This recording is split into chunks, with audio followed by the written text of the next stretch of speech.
So that comes in literally. I mean, literally. Is that sort of pretty much? There's only me and Anthony commentating here. So what time will that be specifically, David? Framed. Happy day.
Right.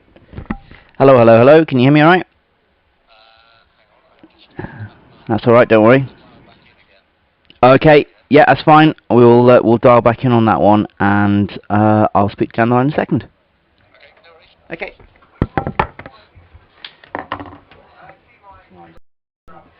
Right. What is? Can you remember what the number is? 0207 31. I can remember.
Hi, Dan. Let's turn you down a bit. Hello, Dan.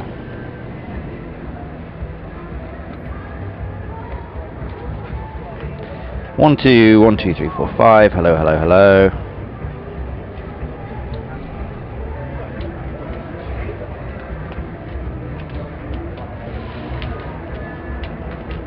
Hello, Dan.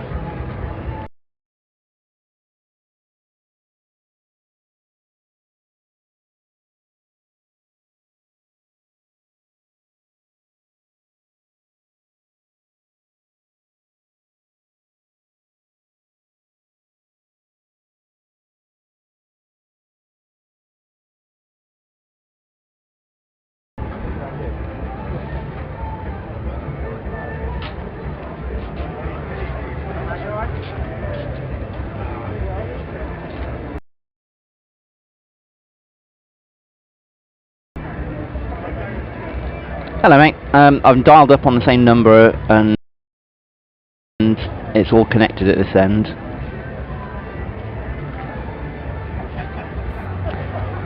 Hello, hello, hello. You should hear some crowd noise and me chattering in the background.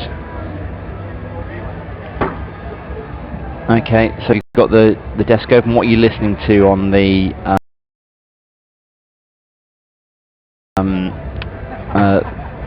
desk on the right hand side? What's your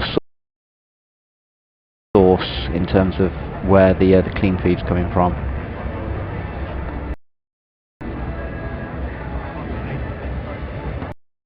One, two, three, four, 5, 5, 4, 3, 2, 1. So what's the headphone? The speakers are obviously working, which is one issue.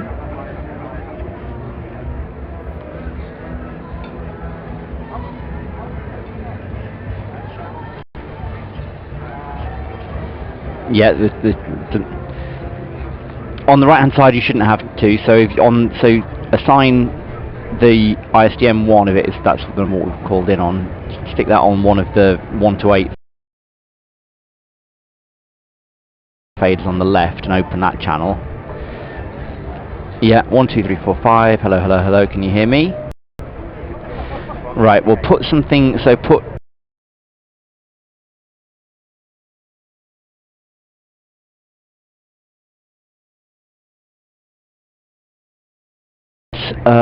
Sustain or something like that on a different fader, and just make sure that you're hearing something coming out that you've not.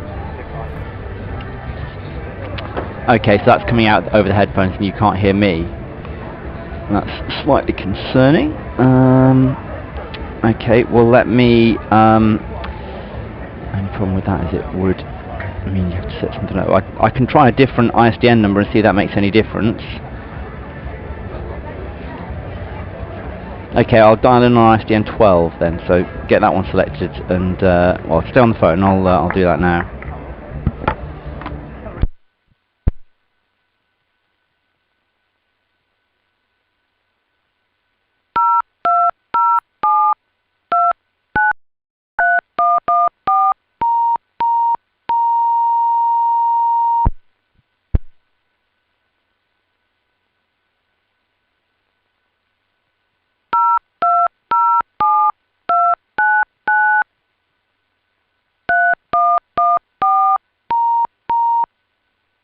Yes, it should do.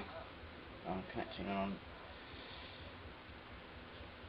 Let's just wait for the codec.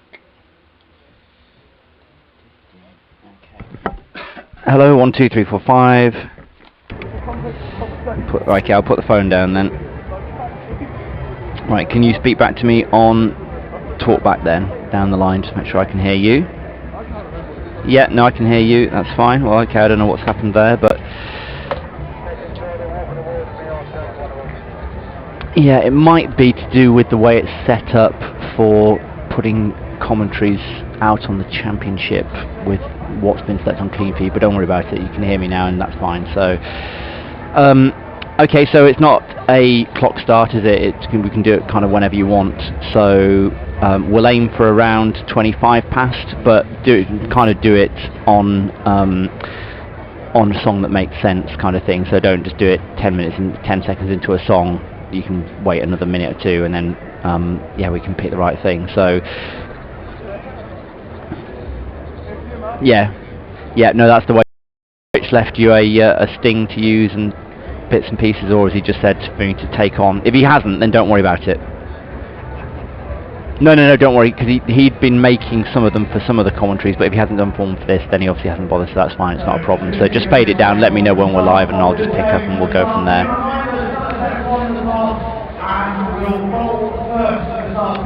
Yes, so you will be able to do that, do it through do it through the desk, and yeah, no, all fine. So we'll just leave with the audio coming through the FX, and then if you need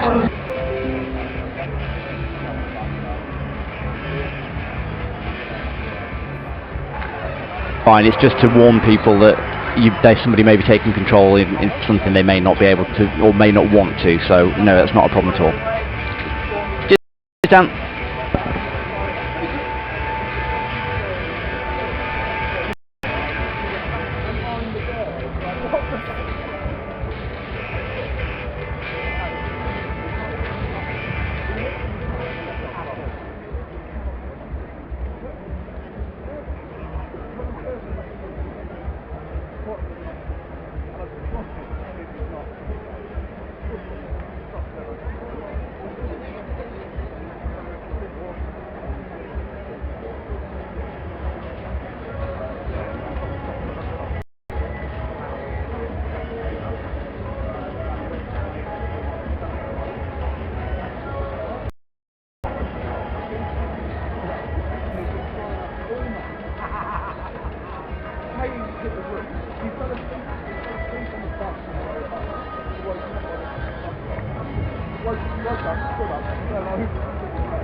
Sorry, Dan, were you trying to talk to me there?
And welcome to a lovely sunny Taunton. If you want to keep listening to Warren Moore between now and 4 o'clock, you need to retune away from BBC Radio Bristol and BBC Somerset. It's DAB digital channels, so either FM or medium wave in the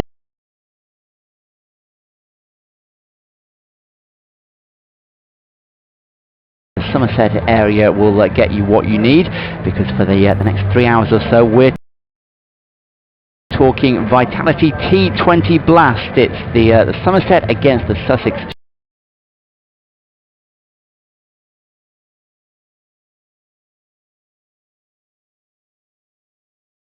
Sharks, and frankly the flag bearers just waiting to welcome the teams out onto the pitch, have their flags fluttering in a little bit of a breeze. Other than that, it is short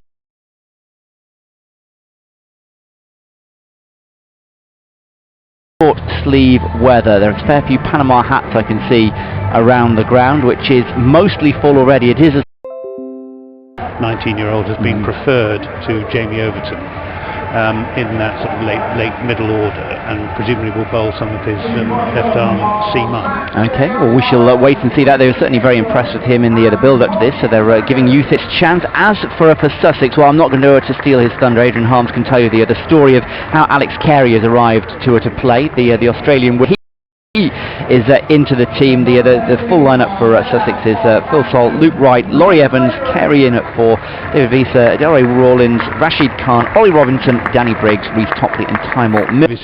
People just still drifting in after their lunch or having enjoyed the fan village. Here's Max Waller then to was cut away. I'd only timed it particularly well. They're just enough on it to beat the dive of Trigo. Wasn't a chance, but it wasn't for no, it wasn't. Peter Trigo bringing all of his goalkeeping experience to bear in trying to take that catch. Flew through the air, just couldn't quite get to it. And over again, left arm around the wicket is in and bowls, and this time Wright is cautiously forward, plays it into the offside. There is no run, fielded by the alert Gregory, the Somerset skipper, and there is no run. Still just the two fielders outside the circle, which has to be the case for the opening 6 overs. Then there are 5 men saving 1 on the offside and 2 on the leg, both behind square. as Van der Merwe is in again and bowls and Wright's down the ground, driving firmly. And Van der Merwe managed to stop that with a combination of arms and legs. And the ball ricocheted in front of him, but there is no run. Painful, I think. Yes, very painful. And Sussex are 14 for 1 in the second over. Phil Salt out off the second ball of the innings, having hit the first for a boundary. Van der Merwe again bowls, and Wright is forward, and that's going to get 4 runs, and everything is going to Peter Trigo at the minute. He didn't time that at all, Luke Wright.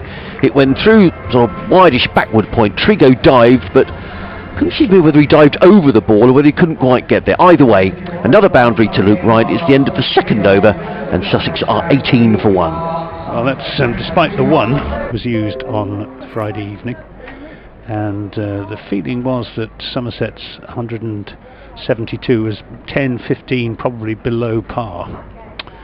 You need 185 really here on this fast scoring ground. Taylor is in and bowls on Midland leg, which is turned into the onside, and Babar Azam does the fielding. Special round of applause for the world's #1 T20 batsman. Is that alright? That's interesting. Friday. Here's Jerome Taylor in and bowls, and that's driven, and Max Waller's onto it very, very quickly at mid-off. Full length delivery from Jerome Taylor, and he's not offering the batsman much in the way of room to free their arms at the moment, Jerome Taylor, which is the way you have to bowl on this sort of Taunton pitch. It's not an absolute road. If it's like the one on Friday, it takes a bit of time for the batsman to pick up the pace of it. It's just a little bit slower than it looks. Here's Taylor in bowls. This is a Yorker, attempted Yorker. It was a low full toss in the end, and Tom Abel will do the fielding.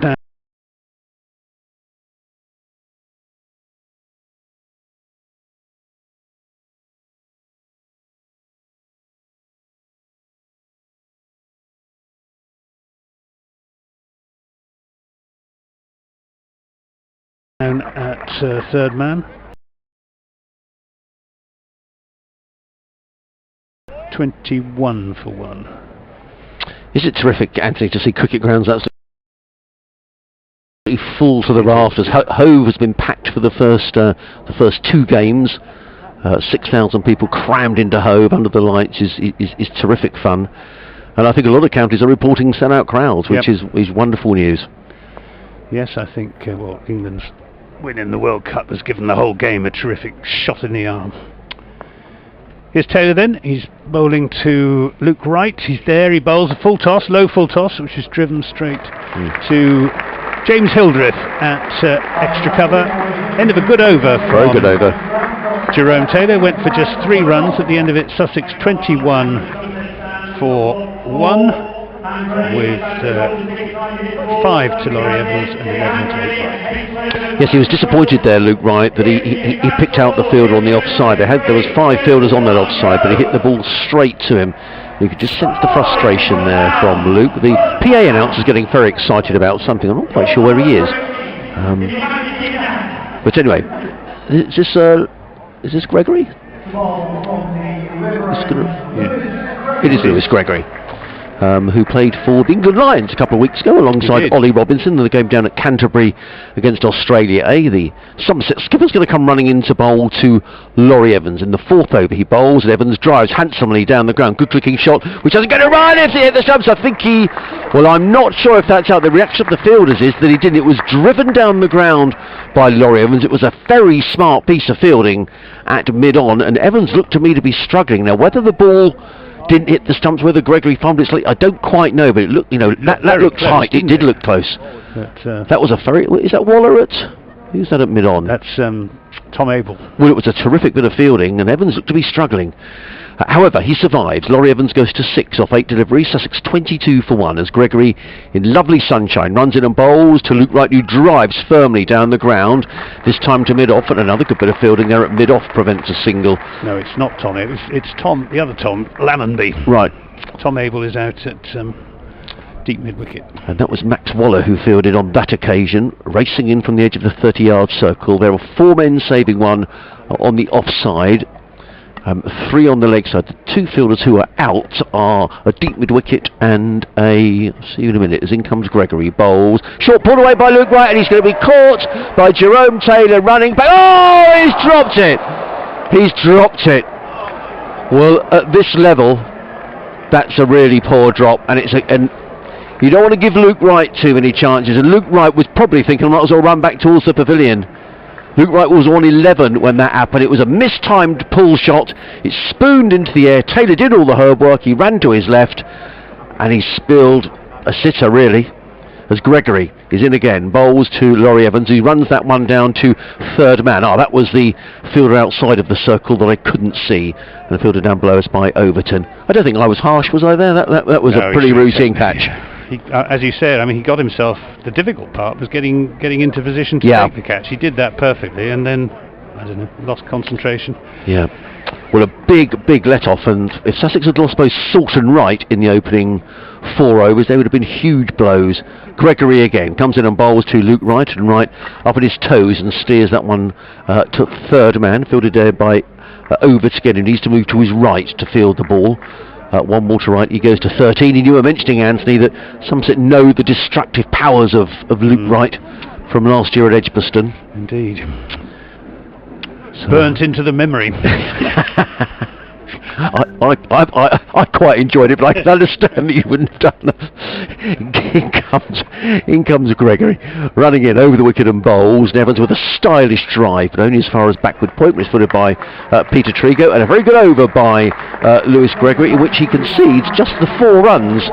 And I think at the minute Somerset will be very pleased with the way the first 4 overs have gone in this power play, with Sussex 25 for 1, but they have given a life to Luke Wright. They've given a life to a very, very dangerous batsman in Luke Wright, and I just hope that from a Somerset perspective they don't live to regret that.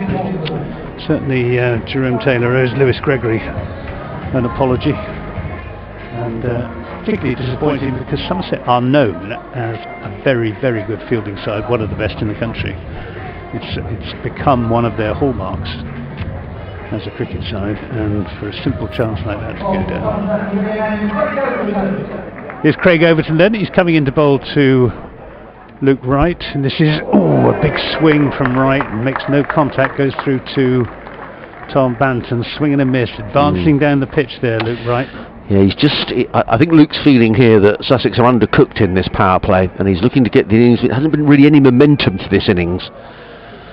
And just signs of frustration there from Luke.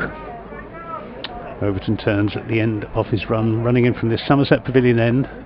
He's there and bowls, and this again is a swing and a miss from Luke Wright. It's a good piece of bowling by Overton. Luke Wright rather rooted to the spot, not moving his feet. A couple of feet outside the off stump, that one from Overton. If Wright had moved his feet, he would have been in a very good position to cut it for 4. But he didn't, and he wasn't, and it's a dot ball. Overton tries again. He's there and bowls, and this is run down towards third man, and it'll be... they're coming back for the second run, which they will accomplish without any great difficulty. So the throw comes in from Tom Abel out in the deep. 2 more runs, 27 for 1. We're in the 5th over. Vastly experienced Luke Wright. I was reading this something like his 305th T20 match. Extraordinary. Extraordinary. There's Overton in and bowls, and this is hit hard through the covers. That was short and wide from Overton, and Luke Wright needed no second bidding. Flashed that away between backward point and cover. 4 runs, 31 for 1. Yes, that's the best shot that Luke Wright played. That was right out in the middle of the bat, and there was no point chasing that. I'll make him feel a lot better. Not a good delivery. Overton tries again. He's there now, bowls, and this is again the 3rd swing and a miss in the over. And that was clever bowling that from Craig Overton, just taking a little bit of pace off the ball, and Wright was through the shot too early. Well, he's rehearsing the shot as if he was looking to pull that, Luke Wright, but actually I think the shot that he played looked like it was more as if he's looking to hit the ball over long on. I think he was beaten a bit for pace there. And as you say, it was a very fine bit. In fact, they've changed the field now with a deep mid-wicket going out. What's that? 1 took 5 men, saving 1 on the offside. Overton then to Wright. there and bowls. This is on leg stump and played up to Max Waller, who has to move to his left at mid-off. Does the fielding. They come through for a single. End of the 5th over. Adrian's going to take a break, and Ed Cadwin will come in for the next 5 overs. Sussex Sharks 32 for 1. Laurie Evans on 7. Luke Wright on 20. And Laurie Evans has not had the lion's share of the strike. He's only had 10 deliveries for his 7 runs, whereas Luke Wright's had 18 for his 20 runs. And how do you see the first 5 overs then, Ed? It was a bit hit and miss, wasn't it, from both teams? There were a couple of aggressive strokes. You kind of got the feeling that Sussex was being carried down a little bit, and had that catch been held, I think Somerset would have absolutely felt they were on top of it. But it's still early days, isn't it, as Taylor coming in from the river end. Oh, that's a lovely delivery. He's taken out the off stump, moving back and across to give himself a little bit of room, and absolutely flattens the off stump. There's no point in arguing about that one. He'll be the most relieved man in Taunton, yes. Jerome Taylor. Well, he can now go to his captain and say, yeah, okay, at least it didn't cost us too many runs. But as a fast bowler, and when it gets uprooted like that, he looked a little bit skittish in the previous over. He did. Did Luke Wright? Pretty, wasn't yeah, he? He was backing away as a sort of ants in the pants style, and that time he was trying to give himself room and just got done for speed. Yep, really good off-stump Yorker. And as they should. The perfect delivery for a batsman who's looking to give himself a bit of room to hit the ball through the offside. Yeah, and you kind of understand that that's what you've got to do as a batsman. If you stand there and play correctly, most batsmen struggle to score runs. There are plenty, and we'll hopefully see one in the Somerset innings in Babar Azam, who doesn't seem to have to do some of the things that the Joss Butlers of this world can do. And there's no one size fits all, is it? Every player's got to play to their own particular strengths. But it didn't work out for Luke Wright on that occasion. So Alex Carey comes to join us, number 4 on his back, fairly, I say diminutive, but wicket-keeper build. You don't tend to see too many big, tall wicket-keepers, do you? You've got to be lithe to get around behind the stumps.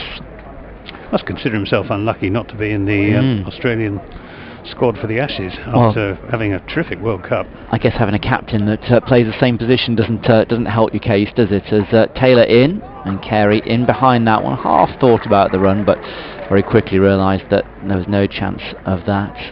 And it's a dot ball, so the 2 out in the deep. We've got the deep square leg, and yeah, there is somebody on the third man boundary. He's almost in the crowd on Gimlet's Hill,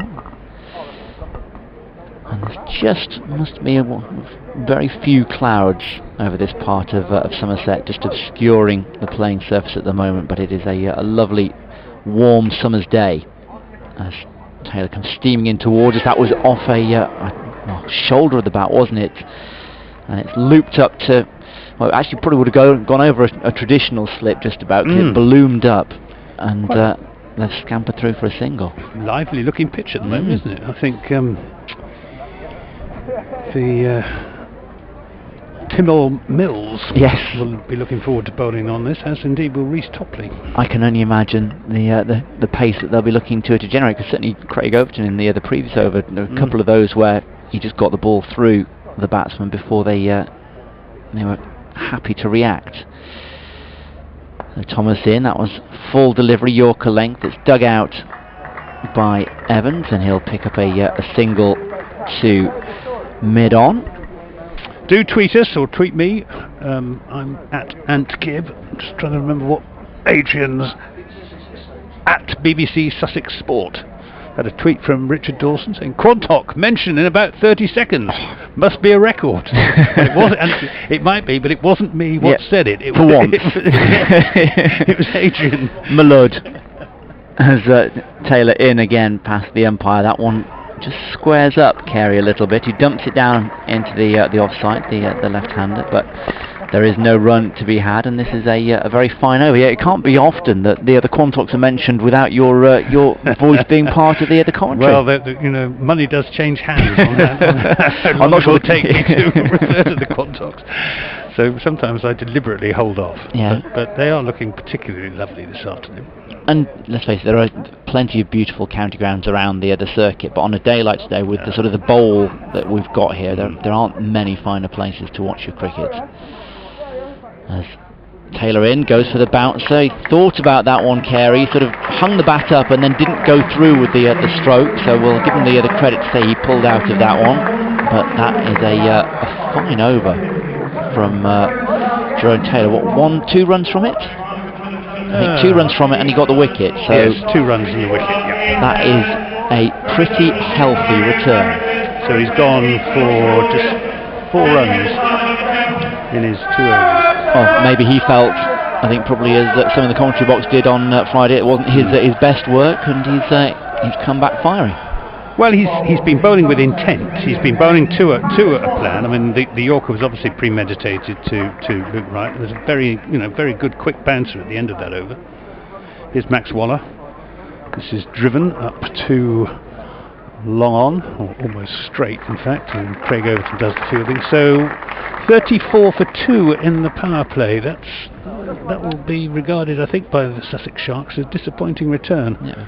Somerset were not particularly happy with I think they were 30 for 1 at the end of the power play on Friday evening, and it proved to be quite difficult to accelerate after that up to to get the total up to around 180, 190. This is played into the onside and offside rather, and won't be a run.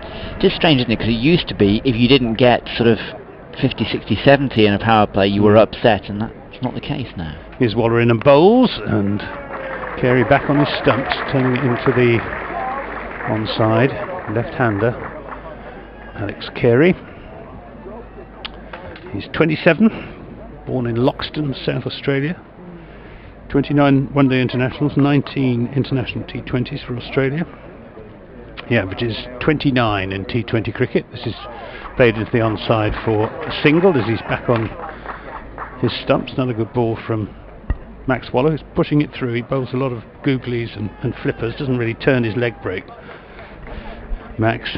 No. But, he's a very important part of this side, not only for his bowling but for his fielding. Took an absolutely spectacular catch on Friday. This is again played up to captain at mid-off, who makes a good stop. Another dot ball, 36 for 2. We're in the 7th over. 2 men out. Salt for 4, and Luke Wright, the dangerous Luke Wright, being dropped by Jerome Taylor. Jerome Taylor getting his revenge, clean bowling him in the last over, as this is played up to Craig Overton at long on. Good over as well from Max Waller, which has just gone for 3 runs. 37 for 2 at the end of the 7th, and the batsmen confer as well they might. Yeah, and it's at this stage, isn't it, where T20 doesn't give you a great deal of opportunity to come in and get your bearings. So poor Alex Carey is probably, if he's played here before, it'll be a very fleeting visit, so he's got to get used to his teammates, get used to the conditions, get used to unfamiliar bowlers. Well, he's going to earn his money today if he gets a decent score. Rolf van der Merwe back into the attack. He's taking over at the river end for his second over. The first one a bit more expensive than he would have liked. Comes in with his left arm off breaks, and that one's just worked up to long on, where they'll walk through a single. Yes, he's been Somerset's most successful bowler in their campaign so far. Five wickets he has. Although Jerome Taylor also has, Jerome Taylor's actually got 6 now. So. With the extra one. He's just one of those, I don't know, as a bowler, as a batsman facing him, you would look at him and think, there's a chance to get after someone like that, isn't it? And you just wonder whether that sometimes plays into the hands of these players. That's a reverse sweep is rolled out, and a diving attempt. It was not the most graceful attempt to stop from Jerome Taylor. He couldn't get there. and it's going to go to his left-hand side and to the boundary, and that is the first boundary for a good couple of overs for Sussex, so much needed from their point of view. Again, I'm not sure about this business of having a fine leg up inside the well, he's the third man, of course, but fine leg is up inside the fielding circle as well. Well, certainly once the restrictions are eased. But it's beaten him, and this one is going in the air, and that is going to end up in the Andy Caddick Pavilion. In fact, it hits the roof above the away dressing room. A couple of the staff members from Sussex, what's called Pakistan green, isn't it? That's exactly the shade of the shirt. He fires the throw in, and the single is taken. Van der Merwe into Carey, who plays it back, and he's going to be upset about that one. Is Rolf van der Merwe should have stopped that one to his left hand side. It wasn't hit particularly hard, it's maybe bobbled over his arm as he's tried to block it, and it is a single, and that takes Sussex to 51 for 2 at the end of the over. So they will be a little bit happier, having got what, 9 runs off that, is that right? Or 9 or 10? My memory's not what it was, which is worrying enough. 10, I think. Yeah, so Van der Merwe maybe not quite feeling it today. Max Waller's going to bowl another over. He's gone for 11 in his 2 overs. He's in there bowling to Carey. Oh, and he's dropped. Very difficult return chance to Max Waller, who got his right hand to it but couldn't hold on. Fierce return drive. Yeah, and it's one of those technically a drop, isn't it? Sticks or doesn't. Yeah, and it didn't. And the chance of it was hit properly hard, wasn't it? So I think they're almost a miracle catch if they come off, aren't they? If anyone was going to catch it, it would be Max Waller. This is played back to him, and he threatens to throw down the stumps at the batsman's end, and Laurie Evans retreats. Evans has only got 12 runs. Been in there for, well, since the second ball of the first over, well, third ball rather of the first over. This is turned into the onside, and he will get a run this time to move him on to 13, 53 for 2. And you can get away with that, and that's not a problem for Laurie Evans if he keeps going at that sort of rate, so long as he's there for a good long period of time and the guy at the other end is able to hit the boundaries. Here's Waller then to Carey. Carey gets a flipper, which comes on to him more rapidly than he was expecting, and all we can do is play it back to Max Waller.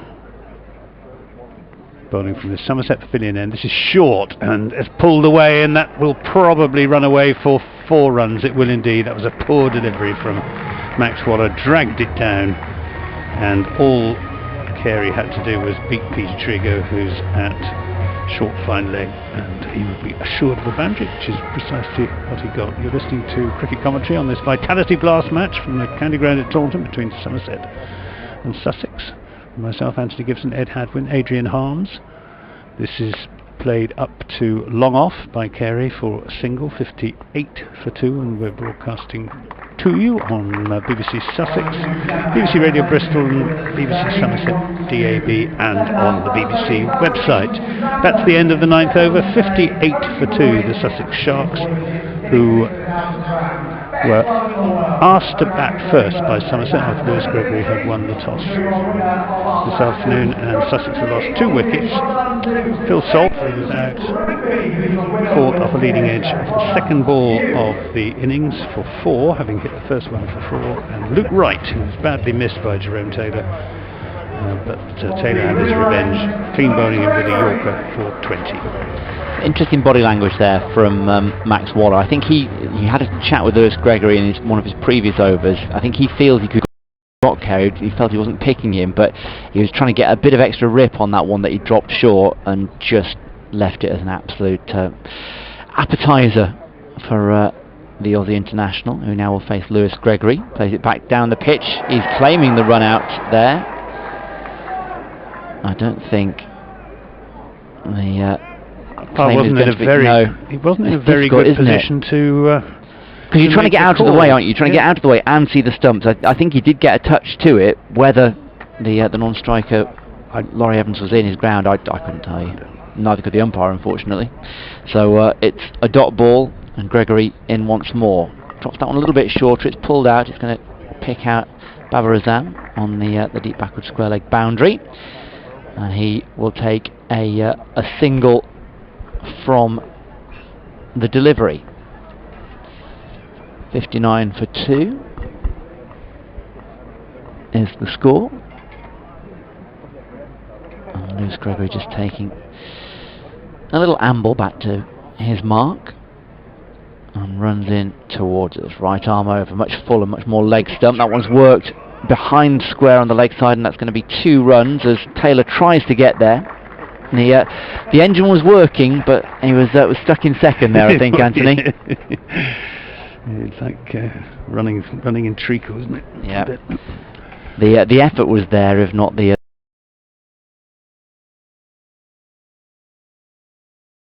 speed on that occasion. But I guess as a captain, all you want is that willingness.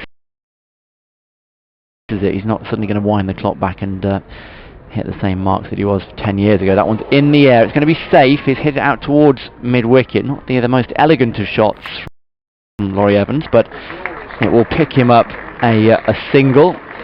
So he goes to 16 from 20 deliveries.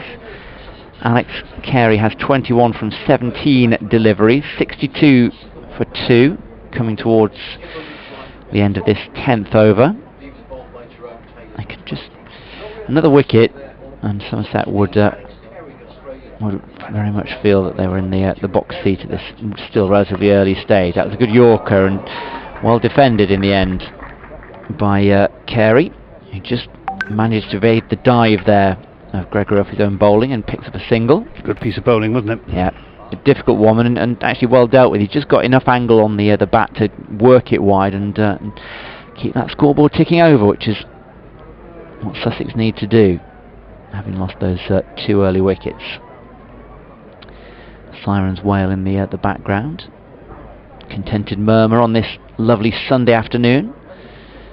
Gregory in slightly slower delivery. It would have been a crowd catch, and that's not the greatest bit of fielding you've seen from Craig Overton. I think it was went down fairly slowly there, coming in from mid off to try and cut that one off. Missed the ball, and it's a bobbly 4 all the way to the boundary.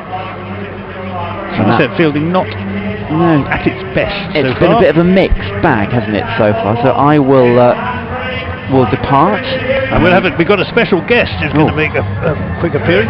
Brian Rose. Very good. Well, let me come out of the way, and Brian can happily take my seat. Brian is the president of Somerset County Cricket Club, and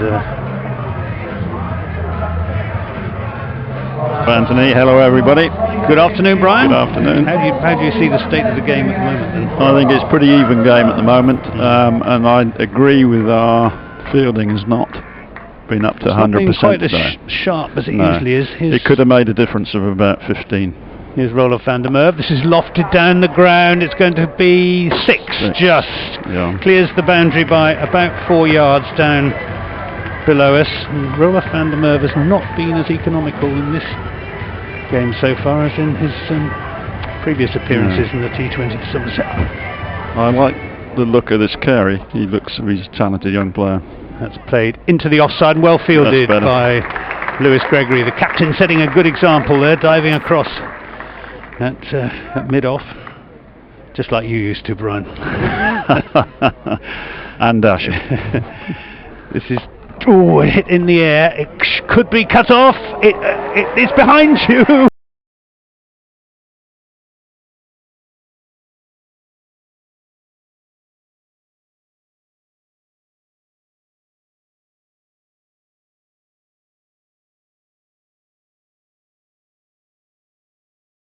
Max Waller. He stopped it, and he's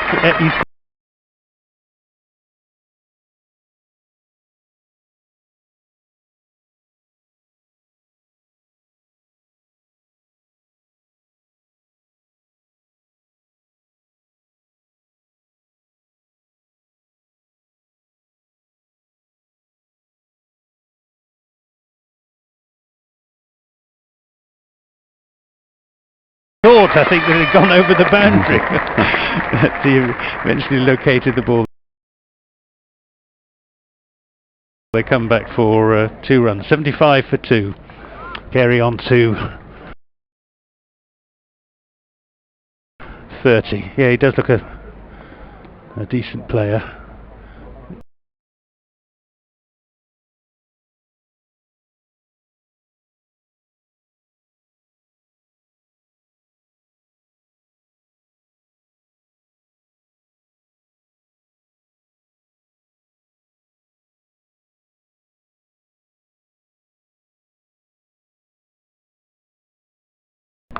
He's got a very good setup.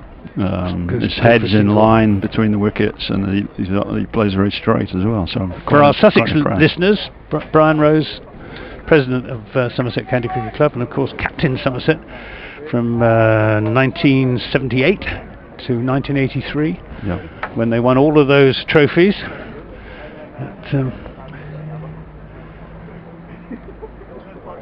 Here is Van der Merwe bowling to Evans, and it's full toss, and he'll just pick up a single. 77 for 2. Wonderful sight, isn't it, Brian? Look, Taunton looks at its best, and you've got a fantastic view here of the Quantocks. The lights have been an inspiration this season as well, and we had the World Cup games, which was very exciting. Here's Van der Merwe bowling to Carey, and this again is lofted down the ground. That's going to go for 6 as well. Not particularly big 6s, but the boundaries, the straight boundaries, are not long here at Taunton. He's a very good straight hitter, and he plays it pretty easily, so he's under control of the bat. I was very impressed with this night. Were you here on Friday for the Hampshire game? I was for the best part of the game. Yeah, and what did you make of that? Again, we seem to be patchy, and I think to win T20 games, you've got to be firing on all cylinders on all parts of your game. And I think one of the things that I was saying about fielding is it looks as if we could sharpen up a little bit on that. Craig Overton coming back from the river end. He's going to be bowling to Laurie Evans, who has been in from the first over, from the third ball of the innings. Only has 21, but he hasn't actually had much in the way of strike, only 20 deliveries. Overton's in and bowls to him. That's pulled away, and that is going to go for 6. He certainly nailed that, did Laurie Evans. 89 for 2 now. And this is a bit of a charge by Sussex. It is. They've got some real impetus going over the last 3 or 4 overs, and Somerset to come back into this game have got to tighten up very quickly. Van der Merwe's gone for 40 in his 3 overs, which is almost more runs than he's conceded in his previous 3 appearances. Here's Overton in and bowls to Evans, who turns that round the corner just for a single. 90 for 2. We're in the 12th over.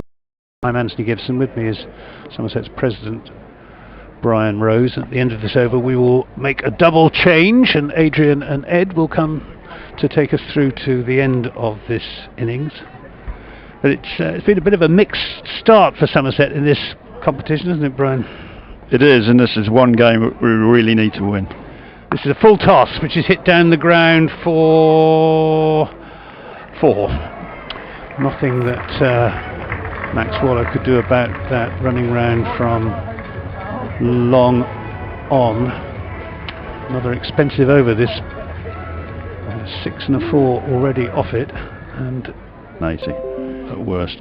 Here's Overton in bowls to Evans, who just drops that down off an open face down to third man for single. Evans content, I think, at the moment to give Alex Carey the strike. And he's quite Carey about it. I mean, he's playing Carey on most of the strike, and he's obviously technically nurdling it around ones, for ones. Cricket from Laurie Evans. Here's Overton in bowls to Carey, who pulls that away for 4 runs. And Overton with his hands on his head, as well he might. That was another expensive over, and at the end of it, as the score disappears from the, I think it's 99 for 2 at the end of that.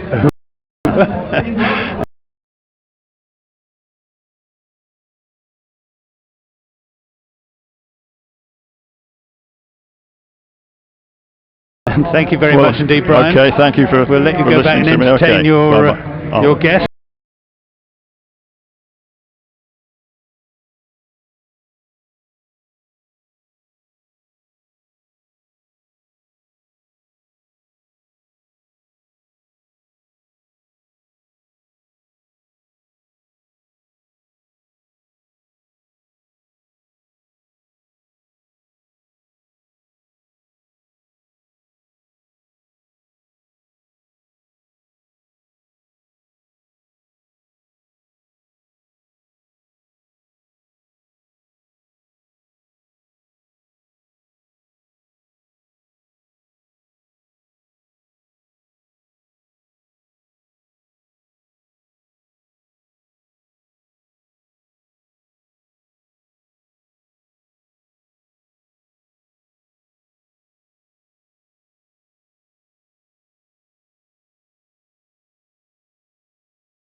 I've got my grandson with me, so I'm going to take him to the ice cream van.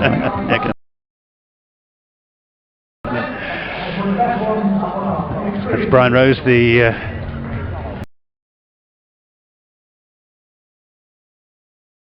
president of Somerset County Cricket Club, and the most successful captain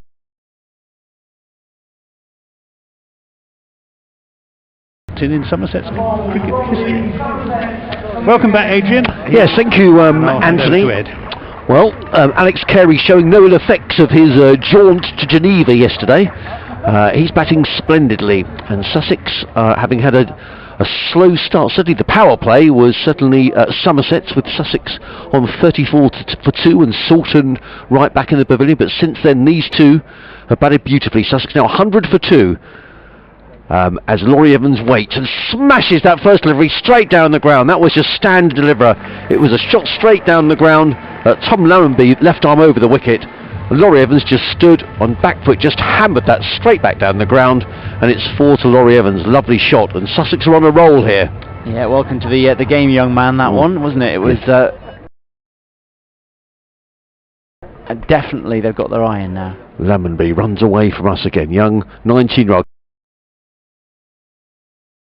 That's wide outside the offside, well wide. That would have been a wide in county championship cricket, taken by keeper Banton. Sussex 105 for 2. I have to say I don't know an awful lot about Tom Larenby, but I guess he's in the side instead of one of the Overtons. Yeah, instead of Jamie Overton on this occasion, and there are others that are there or thereabouts. But interesting, I had a chat with Jason Kerr ahead of the start of the T20, and he picked him out and said he'll get his chance at some point, and well, this is his opportunity. Larenby again, bowls to Laurie Evans. It's wide, carved away by Laurie Evans, but he's going to be caught. Yes, he is caught by the sweeper on the cover boundary. He's caught by Craig Overton, and Laurie Evans will be disappointed about that. It wasn't a great delivery, to be fair. It was quite wide. Laurie Evans launched himself for that, and Overton coming running in from sweeping on the cover boundary, caught the ball inches from the ground. So Laurie Evans is on his way. It's a 3rd wicket down, but nonetheless it's a very good partnership between Laurie Evans and Alex Carey, which puts Sussex in a decent position. Just wait for the score to come up. Laurie Evans' details to appear on the scoreboard away to our right hand side, but as Evans makes his way off, the next man in for Sussex, there we are.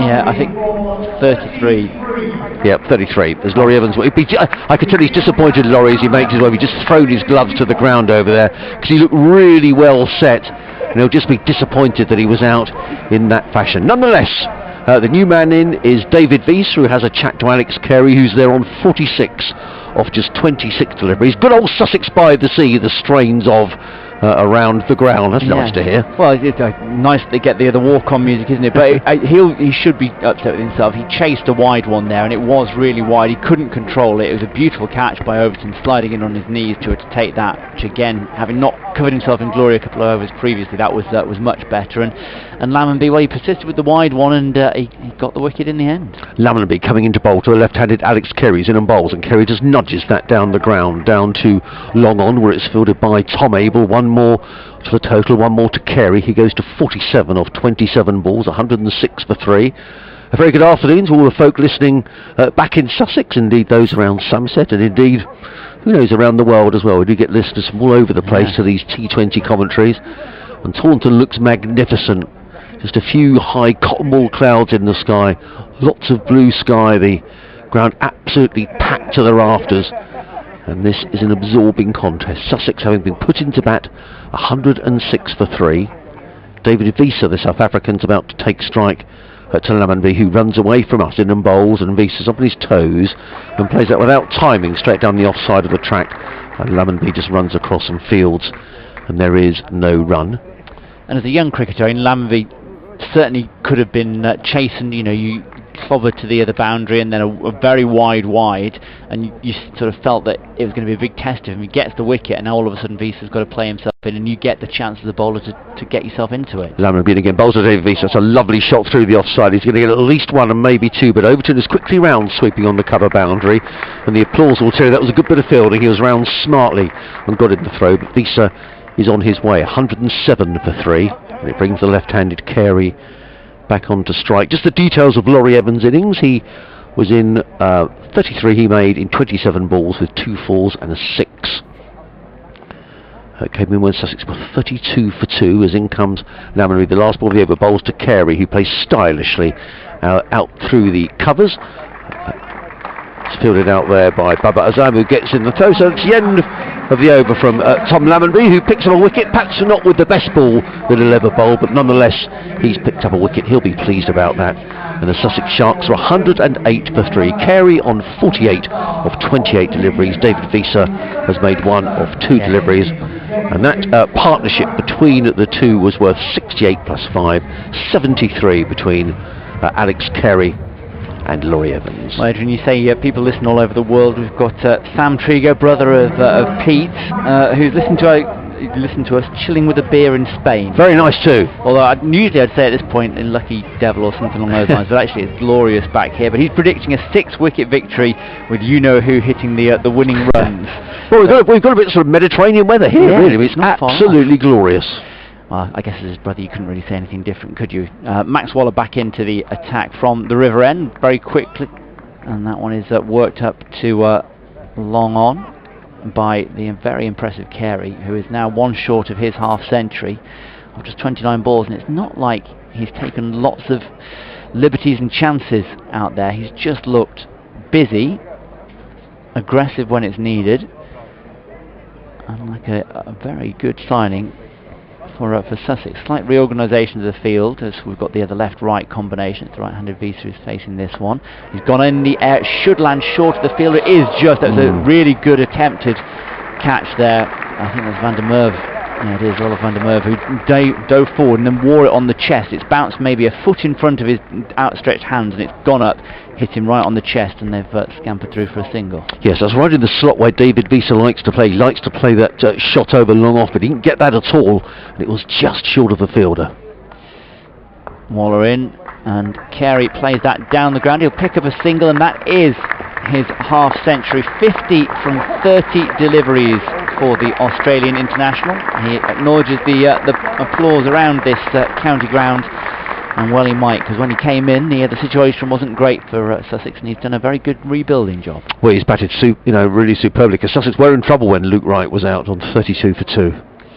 Waller in, bit too leg side. That's an easy enough one to work out to the fielder in the deep. Lovely bit of fielding coming in off the boundary there. That was fired in very, very quickly. I think it's Lammonby who's out there, left-handed, quick release.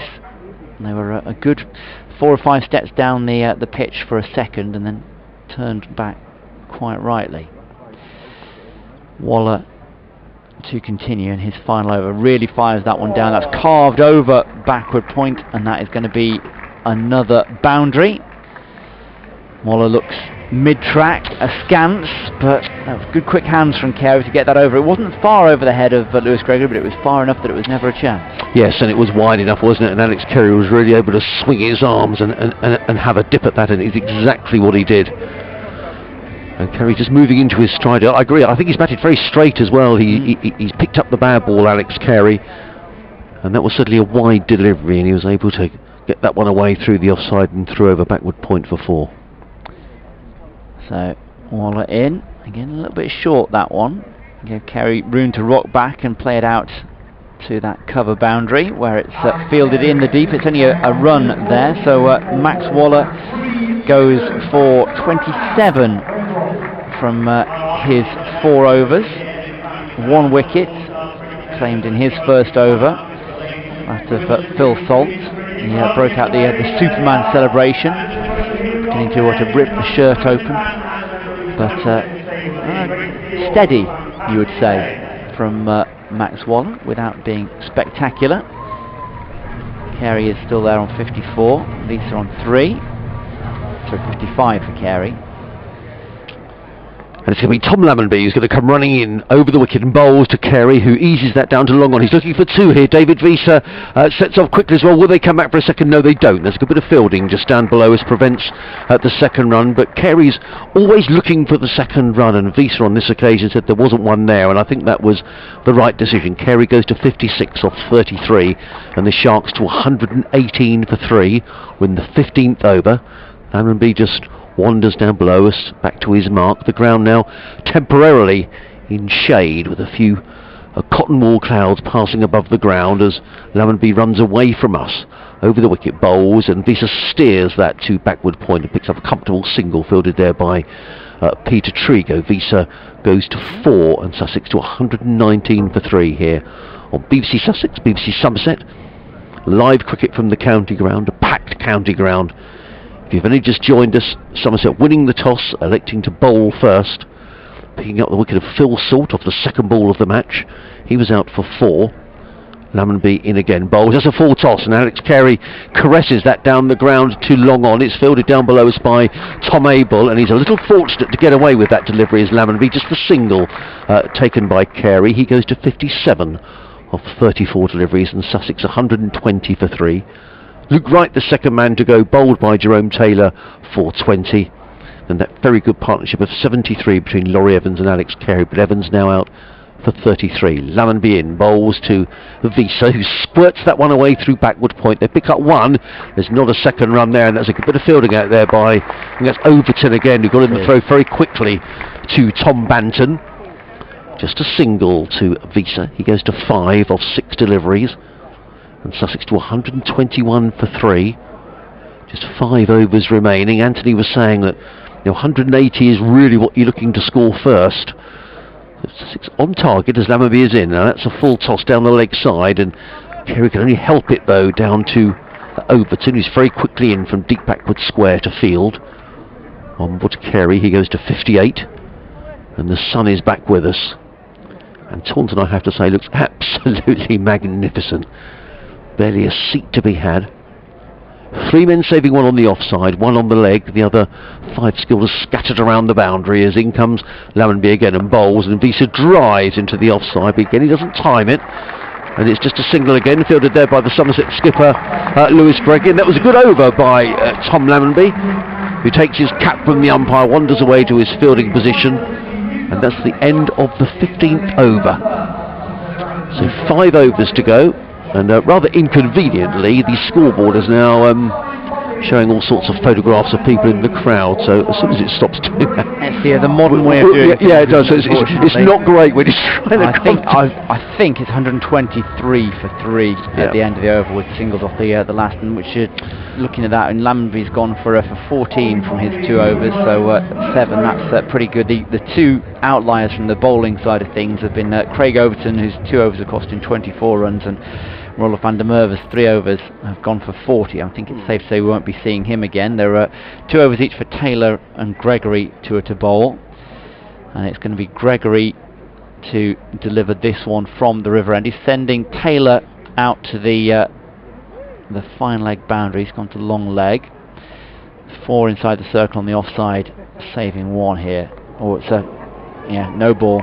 It looked close. We're not at a great angle there. That must have been just over hip height, and it is a no ball, as Lewis Gregory going for undoubtedly the slower ball Yorker and getting it quite badly wrong. So it is of course a free hit.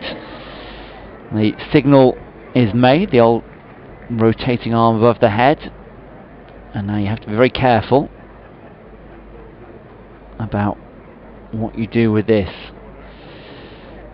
So David Vita will be looking to leather this one into the river, you would feel.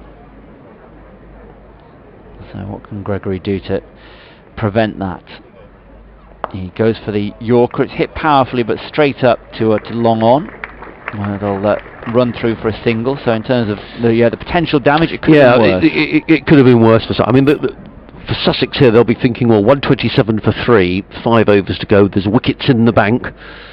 But I think important that Alex Carey stays there for the time being. 59 off 36 deliveries. He's certainly got his eye. No, he's batted beautifully. So Visa to face up to Gregory once more, who does get the Yorker length more on the dot there. It's worked up to deep mid wicket, and they'll walk through for a single, and that ticks the score over.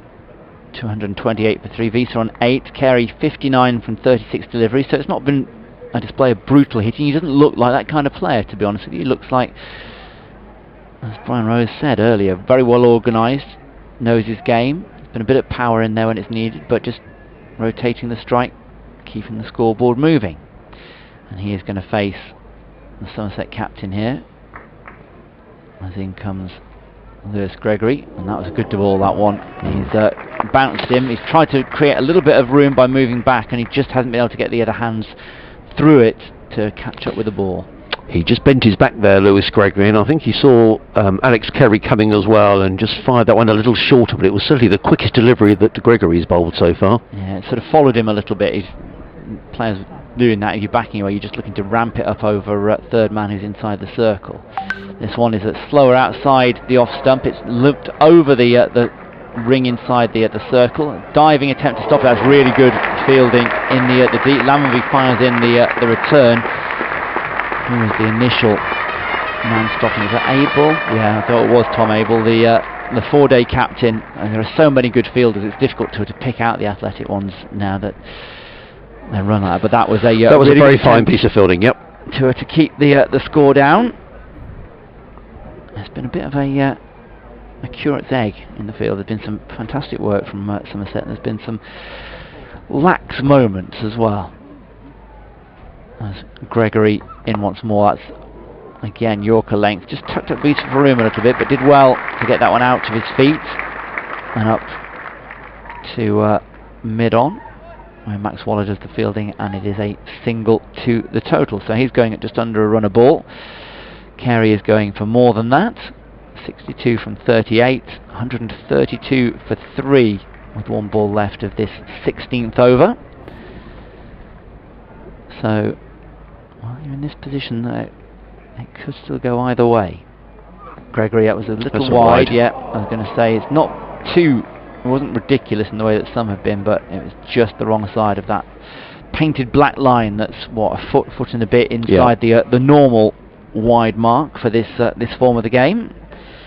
And well, given a no ball off his first one and now a wide off his last, it's a sloppy over, which is not something you say very often from Lewis Gregory.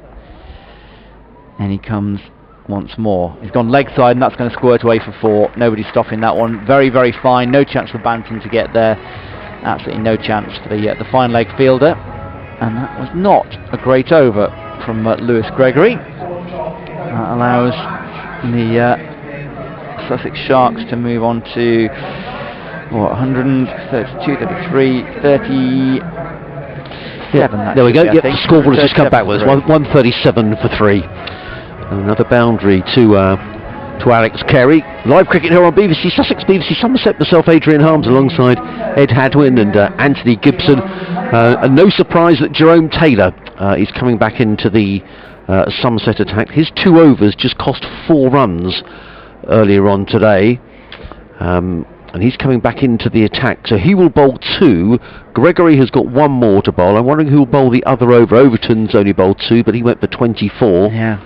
Do you give it to Lammonby, who, as the youngster, in a much more pressurised situation? It's difficult to know, isn't it? But you look at this and think, well, were Sussex to get 50 or 60, which is not unheard of 4 overs, then they would absolutely be in the box seat. Were they to go for 20, which would be about the sort of the best that Somerset could hope for, then they'd feel that they're absolutely in the box seat. Anything in between, and it's going to be interesting. Partnership of 32 between these two. Carey on 66, Visa on 9, and it's Visa who's facing as Jerome Taylor races away from us. Comes into board with David Visa, who plays that down the ground too long on. It's fielded down in front of us by Tom Abel, who's a very fine fielder, very fleet of foot. He gets in the throw, not the best of throws, but the fact he'd got to the ball quickly meant that Alex Carey decided that he wouldn't come back to the non-striker's end for a second run. But 1 to Visa, he goes into double figures on 10, and Sussex to 138 for 3 as a train rumbles through Taunton in the distance. Yeah, heading off who knows where. Well, it's definitely south and west, isn't it? Taylor wants a change in his field. There are 4 men saving one on the offside. On the leg side there's a fine leg, a deep mid-wicket, and a fielder at cow corner as well, as in comes Taylor running in away from us, bowl short, and a play and a miss from Alex Carey. As Anthony was saying, that was a good bit of bowling. It was a slower delivery. Alex Carey was caught a little in 2 minds whether to try and pull that ball or to play it through the offside. He's looking towards that leg side, but a dot ball. And the score remains on 138 for 3. We're in the 17th over. Somerset having won the toss and deciding to bowl first. And Alex Carey on 66 off 40 deliveries waits as Taylor runs away from us in glorious afternoon sunshine. He's in and bowls, and Alex Carey's forward and plays that to mid-off. Takes a comfortable single, does Carey, and there's been a good spell of bowling by Jerome Taylor. So he just conceded the 4 runs in his opening 2 overs. I think Anthony was saying he was quite expensive on Friday night here against Hampshire. But you look at that, and so both the Yorkers, he's bowled a Yorker first and third ball there, and if you're going to say which bit of turf do you want that to land on, you'd have pretty much picked that just off the leg stump, tucking up the player for room. Absolutely inch perfect in terms of length. So that's what gets you the big bucks. That's what gets you the overseas contracts, the ability to do that under pressure. Changing the field for the right-handed Visa. 2 in the circle on either side, shaving while as in comes Taylor and bowls, and Visa plays rather across the line down towards long on. He's picked up 1. There won't be 2 because Abel is very quickly in, and it's another single to David Visa, who goes to 11. I think they've just changed the scoreboard off again with a stat about Jerome Taylor, which I think says he's at 22 wickets at a strike rate 11 per wicket. Only Pat Brown returned a lower strike rate. That was in last season's Vitality Blast. Taylor is back to his mark. He starts his run up from just outside the 30-yard circle. He's coming into bowl to Alex Carey. 140 for 3. Visa on 11. Carey on 67 off 41 deliveries as Taylor is in and bowls. There's a full toss, but Carey gets that down the ground. That's an extraordinary shot by Alex Carey, and it's gone all the way for 6 runs. It was a full toss. I think he adjusted his shot slightly, Alex Carey, and he played it straight back down the ground, and it's gone for 6 runs. That's a super shot by the Australian. It was a strange shot because he was almost standing outside of the leg stump when he played it. And it's difficult to get a lot of power from your arms from that, but I guess when the ball's coming at you that quickly, you don't need to. You just need to make a sweet contact, and he hit that exactly in the sweet spot of the bat. That was an extraordinary shot. He goes to 73 or 42. What a debut for Alex Carey as Taylor runs away from us again. Comes into bowl to the Australian outside of the stump. Carved away. It's 4 more to Carey. Just out of the clutches of Peter Trigo, who was diving away at backward point.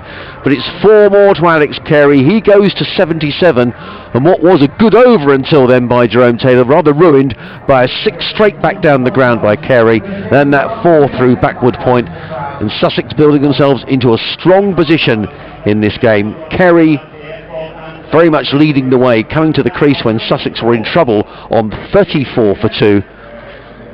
And I'm just waiting for the scoreboard to click over again. We've got some photographs of, or some pictures on the big screen of supporters. 150 for 3. So yeah, and 3 overs to go. So Anthony was saying that you need to be around 180 here at Taunton batting first. And the way these two are going, I think Sussex will be disappointed if they don't get to at least 180. Yeah, well, that's certainly the way it's going at the moment. It just shows you that just a couple of, whether it's poor deliveries or a couple of great shots from batsmen, that looked like another stellar over from Taylor, who had earlier gone for 7 runs from 2.4 overs, and then now it's 17 from 3.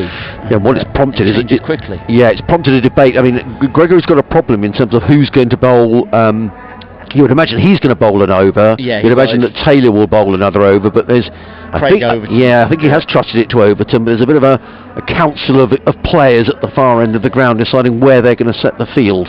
I think they've just changed, and they just changed the ball as well. Yeah. The umpire's heading off to have a quick rummage through the box of balls and delivered that one to Craig Overton. And to be honest, Craig Overton has been having a fine season in pretty much all forms of the game. So you would trust your bigger name players to come up trumps when it's needed. And what's he going to do here? Slightly slower ball. It's hoiked towards mid-wicket, not timed at all by Visa, but he'll pick up a single for it. Lands 10-15 yards in front of the fielder on the mid-wicket boundary, and he goes on to 12 from 13 balls. So again, he doesn't really have to do anything spectacular because he knows that Alex Carey at the other end has seemingly got that one covered at the moment. So he just has to stay in, hit the bad balls if he can, and keep rotating that strike. So what's Craig Overton going to try and do to the Aussie?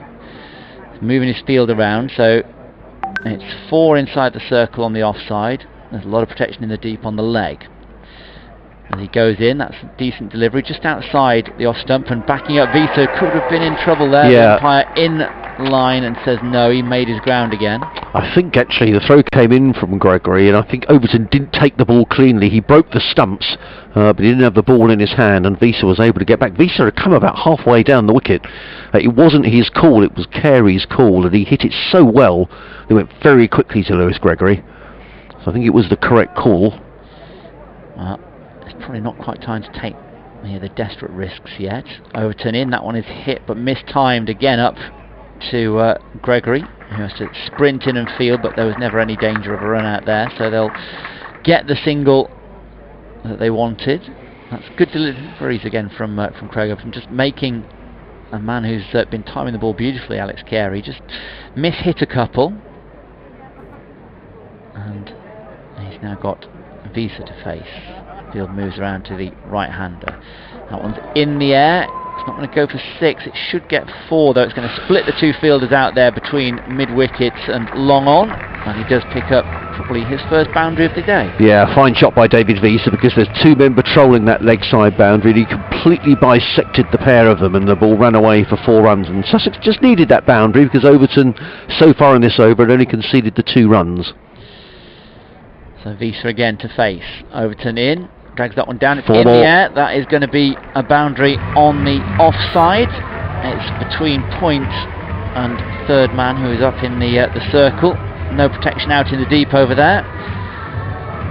And it's the ebbs and flows of the game again, isn't it? It's a good first 4 balls, as it was the previous over. And then a couple of more aggressive shots, and it swings back Sussex's way. Final ball well, from what should be the final ball of Craig Overton's over. Shot! It's going to be 6. He's going to swing that one over the deep square leg boundary. Tom Lammonby was looking, but all he could do was watch it sail over his head and into about the 3rd or 4th row of the Somerset stand. So 4-4-6 to finish that over from Craig Overton, who has been expensive again. That means he'll have gone for 40 runs, as Rolf van der Merwe from his 3 overs. And this pair, David Wiese and Alex Carey, are playing very, very well. They've put on, 70-odd runs now, the partnership, and putting Sussex in a very decent position. Well, he's a very fine player, David Wiese. An excellent innings during the 50-over competition. We made 171, and with the Sussex skipper Ben Brown, very nearly carried Sussex over the line in a 50-over match earlier this season. He's been in good form, and he's really stepped on the accelerator in the last couple of overs. So Lewis Gregory's going to bowl up an ultimate over. Wiese to 26 off 16 deliveries, 166 for 3, Carey on 78. These two have added 61 for this 4th wicket. As in comes Gregory down the leg side. Carey pulls that one to the leg side. He should be caught down at fine leg. He is caught. That's a very good catch, actually, because that was in the air for a long, long time. Alex Carey looking to turn that one away down to fine leg. It was in the air a long time.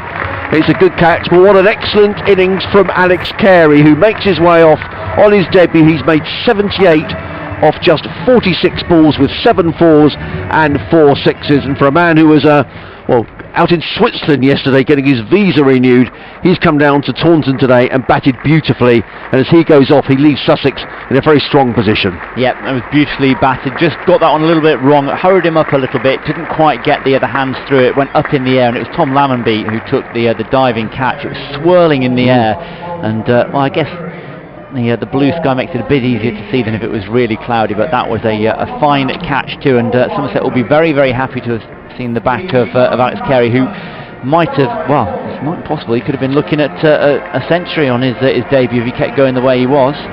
Well, it was a very good knock by catch, so it was a very good catch as well, because he had to come in a long way, and that ball went a long way up. But a dot ball is probably another important point for Somerset. 166 for 4. The new batsman is Delray Rawlings, but the batsman crossed, so it's David Wiese who will be on strike with 11 balls left of this Sussex innings in the Somerset sunshine. Gregory just adjusting his field. Yeah, he's sending out long off, and he's bringing up square leg inside, well, just backward square leg. Babar Azam is Well, that's very much the circle. Yeah, that's very much the Wiese area, long off and long on, where areas where David Wiese likes to hit. In comes Gregory, running in over the wicket bowl. Short, pulled away by Wiese. Is he going to be caught? I think he is going to be caught at mid-wicket by Babar Azam, and Sussex lose wickets off consecutive deliveries. It was short from Gregory. Wiese looking to pull that one over mid-wicket. He didn't time it at all, and the ball spooned in the air, and Babar Azam really didn't have to run far to his left to take the catch. So Lewis Gregory finds himself on a hat-trick, and Sussex just in danger here of just using a little bit of impetus. I think you need to commentate on this ball, Ed, just in case it is a hat-trick. You never know. It will be you don't get very many of those, do you? But all of a sudden, again, momentum shifts, doesn't it? You've got two batsmen in set, looking absolutely no problem at all. 2 deliveries later, they're both back in the hutch, and you've got 2 batsmen out there who haven't faced a ball yet. So now, all of a sudden, from 190, you're now looking potentially a 10, maybe 15 runs less than that, depending upon how these two can come out and swing straight away. I was here on another occasion, I don't want to scare Sussex supporters, when Sussex were playing Somerset in a championship match, and Alfonso Thomas took 4 in a row. Yeah, well, that so I might be a jinx, so perhaps I shouldn't come to Taunton. Well, you concentrate on the hat-trick ball. Thank you very much, Adrian. So as Gregory racing away from us, 2 wickets in 2 deliveries, he puts that one in, and that one's in the air, but it's going to go wide of Craig Overton, who is fielding it deep backward square leg. They'll scamper through for a second. Yes, they will. Tom Banton takes the ball, but back in plenty of time was Rawlings. So it was interesting, the fielders for a second, but no more than that.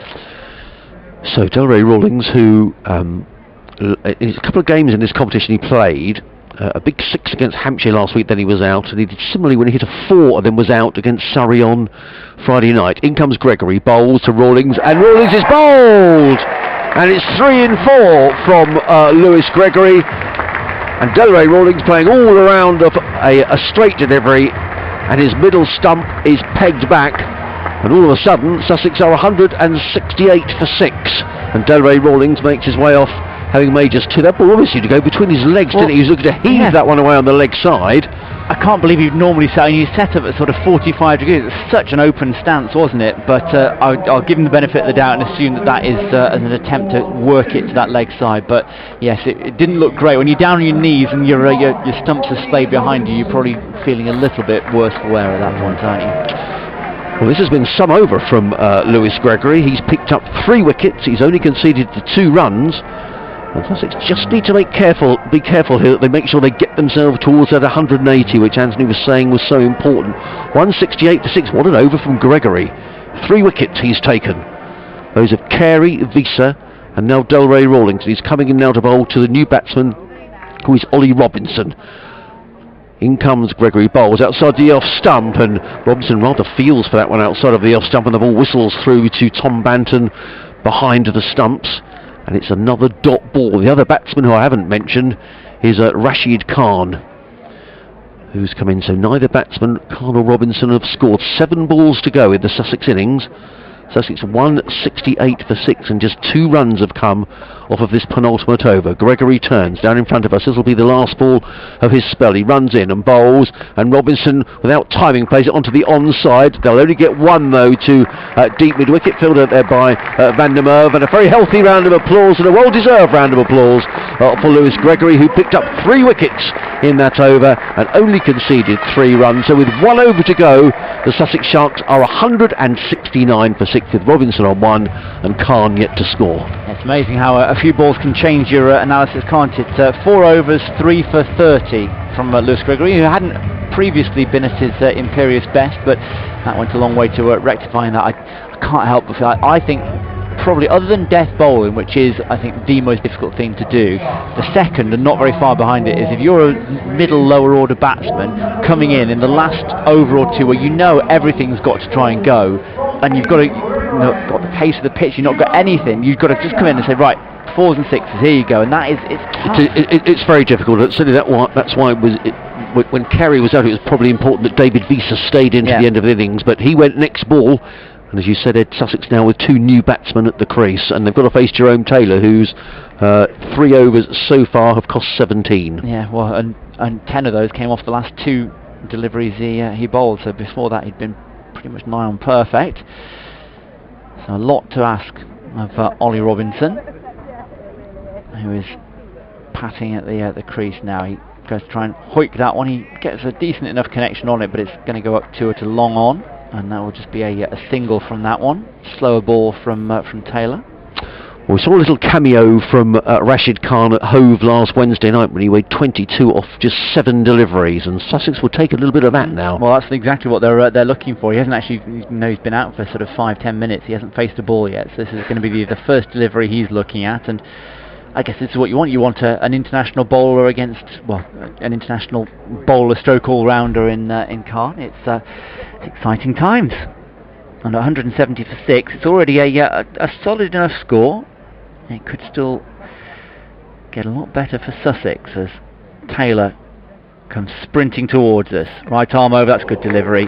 It's blocked by Banton. Oh, they could get a run out here as he's going to have a shot at the stunt. Oh, no, they must get a run now. Yes, so after all of that, it was Max Waller who couldn't. Oh, there could be another run. That's ridiculous. Banton eventually is able to get the ball in his gloves and stands ready to shy at the stumps, and then eventually doesn't. So that was well, it was started from the beginning. It was a great delivery from Taylor, completely got Rashid Khan all ends up, and then Banton goes for the throw because Ollie Robinson comes so far down the pitch. I've got no particular problem with that because you get a run out, that's again momentum your way, but after that it was a bit Keystone Cops.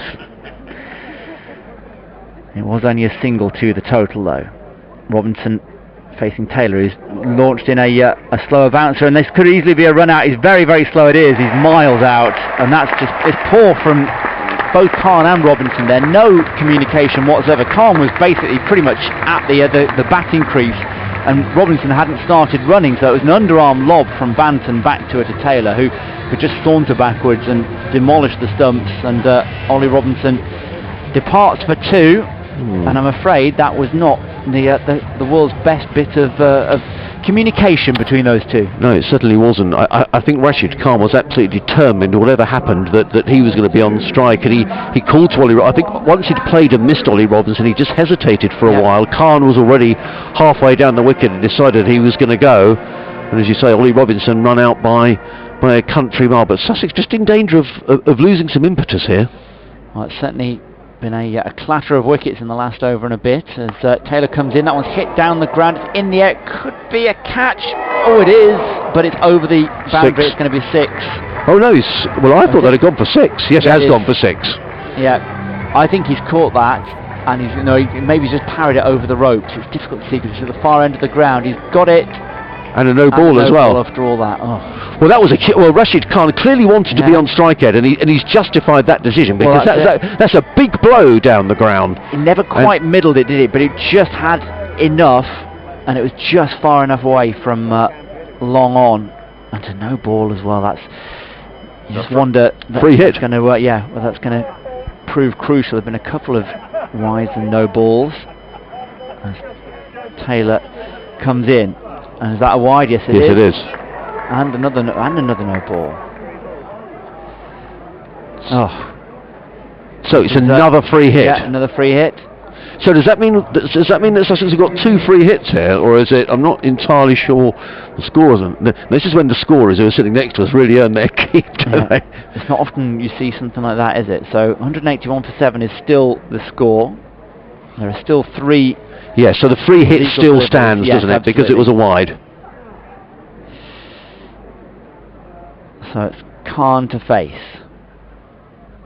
Taylor in, and he's held that one over. It's going to land just short of the fielder at long leg, and James Hildreth launches it back in. He's almost run out again there, as Briggs is the latest batsman to come and join us, and he's going to face his first delivery. Well, with 2 balls to go, and I think it's 2 balls to go. Yeah, it should be. Well, 2 legal balls, given what we've seen in I don't know whether Danny Briggs just pushes a single and leaves a strike to Rashid Khan. Well, 182 final ball. 7. I think that's, if it's not in the slot and you don't feel like you can get it out to the boundary yourself, just get something on it and start running. Doesn't matter where it goes. You want to get Khan back on strike. Taylor in, who's not made any contact there. It's come through to Banton, who's had a try and he's out. That's good work from Tom Banton. It was obviously he was going to run. Rashid Khan was not slow. He was moving very quickly, but Banton, standing a long way back, just took a half second to steady himself, and he's absolutely demolished the leg stump, as it would be to a right-handed batsman. And it's another wicket down. Still 182 for 8 now, so still a healthy score from Sussex, but it's not going to be the pushing 200 that at one stage it might have been. Well, no, Sussex have lost 5 wickets in this sort of rather frenetic last couple of overs, and they've certainly lost a bit of momentum. And I was thinking that when Jerome Taylor bowled, those 2 free hits that Sussex haven't made the most of, really. No. To have a no ball followed by I assume that the no ball was because it's a wide on a no ball, and you're not allowed to do that, so you have the same again. But that's, for an experienced bowler who had been bowling pretty spectacularly well, it's certainly ruined his figures, put it that way. Well, Sussex were 166 for 3 at the start of the 18th over, so they've lost 5 wickets for 16, is that right? Yes. Yeah. In these last couple of overs. They could do with a boundary here from Reece Topley. This should be the last legal ball. In comes Thomas. He's made contact. It's going to go up towards mid-wicket. They're going to try for a second, are they? They are. The throw comes in. And he's home. He's back. Takes the wickets down, but he's just made it in. That was good running. Yes, it was. Topley. So 184 for 8 is the final score in the Sussex innings here. Batting first in the Vitality Blast match against Somerset at Taunton. The main damage done, no doubt about it. Alex Carey on debut, 78 from just 46 deliveries.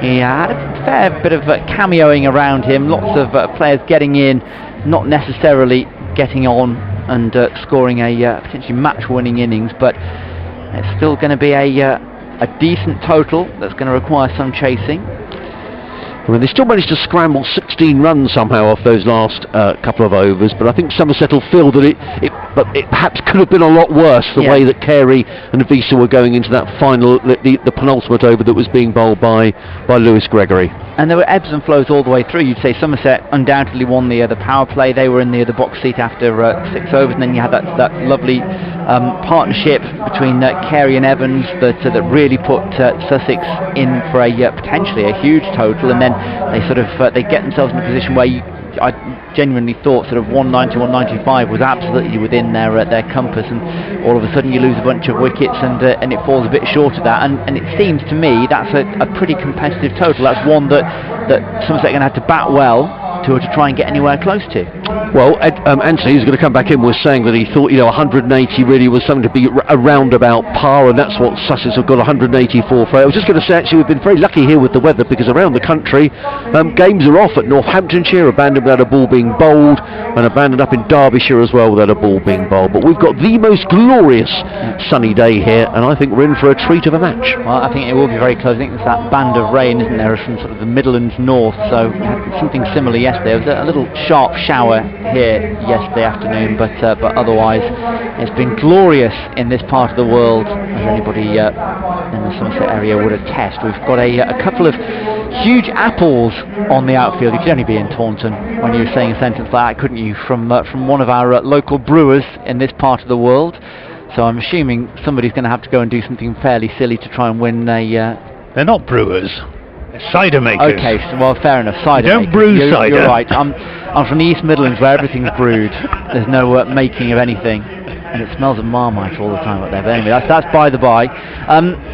We're set up for what could be a decent game here, Anthony, because if Somerset bat relatively well, they'll get close to it. But I don't think they'll reel this in easily. Well, it's interesting, isn't it? I mean, it's a game of ebbs and flows. This one at the end of the 17th over. Well, actually, at the beginning of the 17th over, I went into the press box, and Visa promptly hit Craig Overton for 2 4s and then a 6. And I said to the assembled company, well, they've probably got too many already, Well, you being pessimistic, Anthony? Surely not.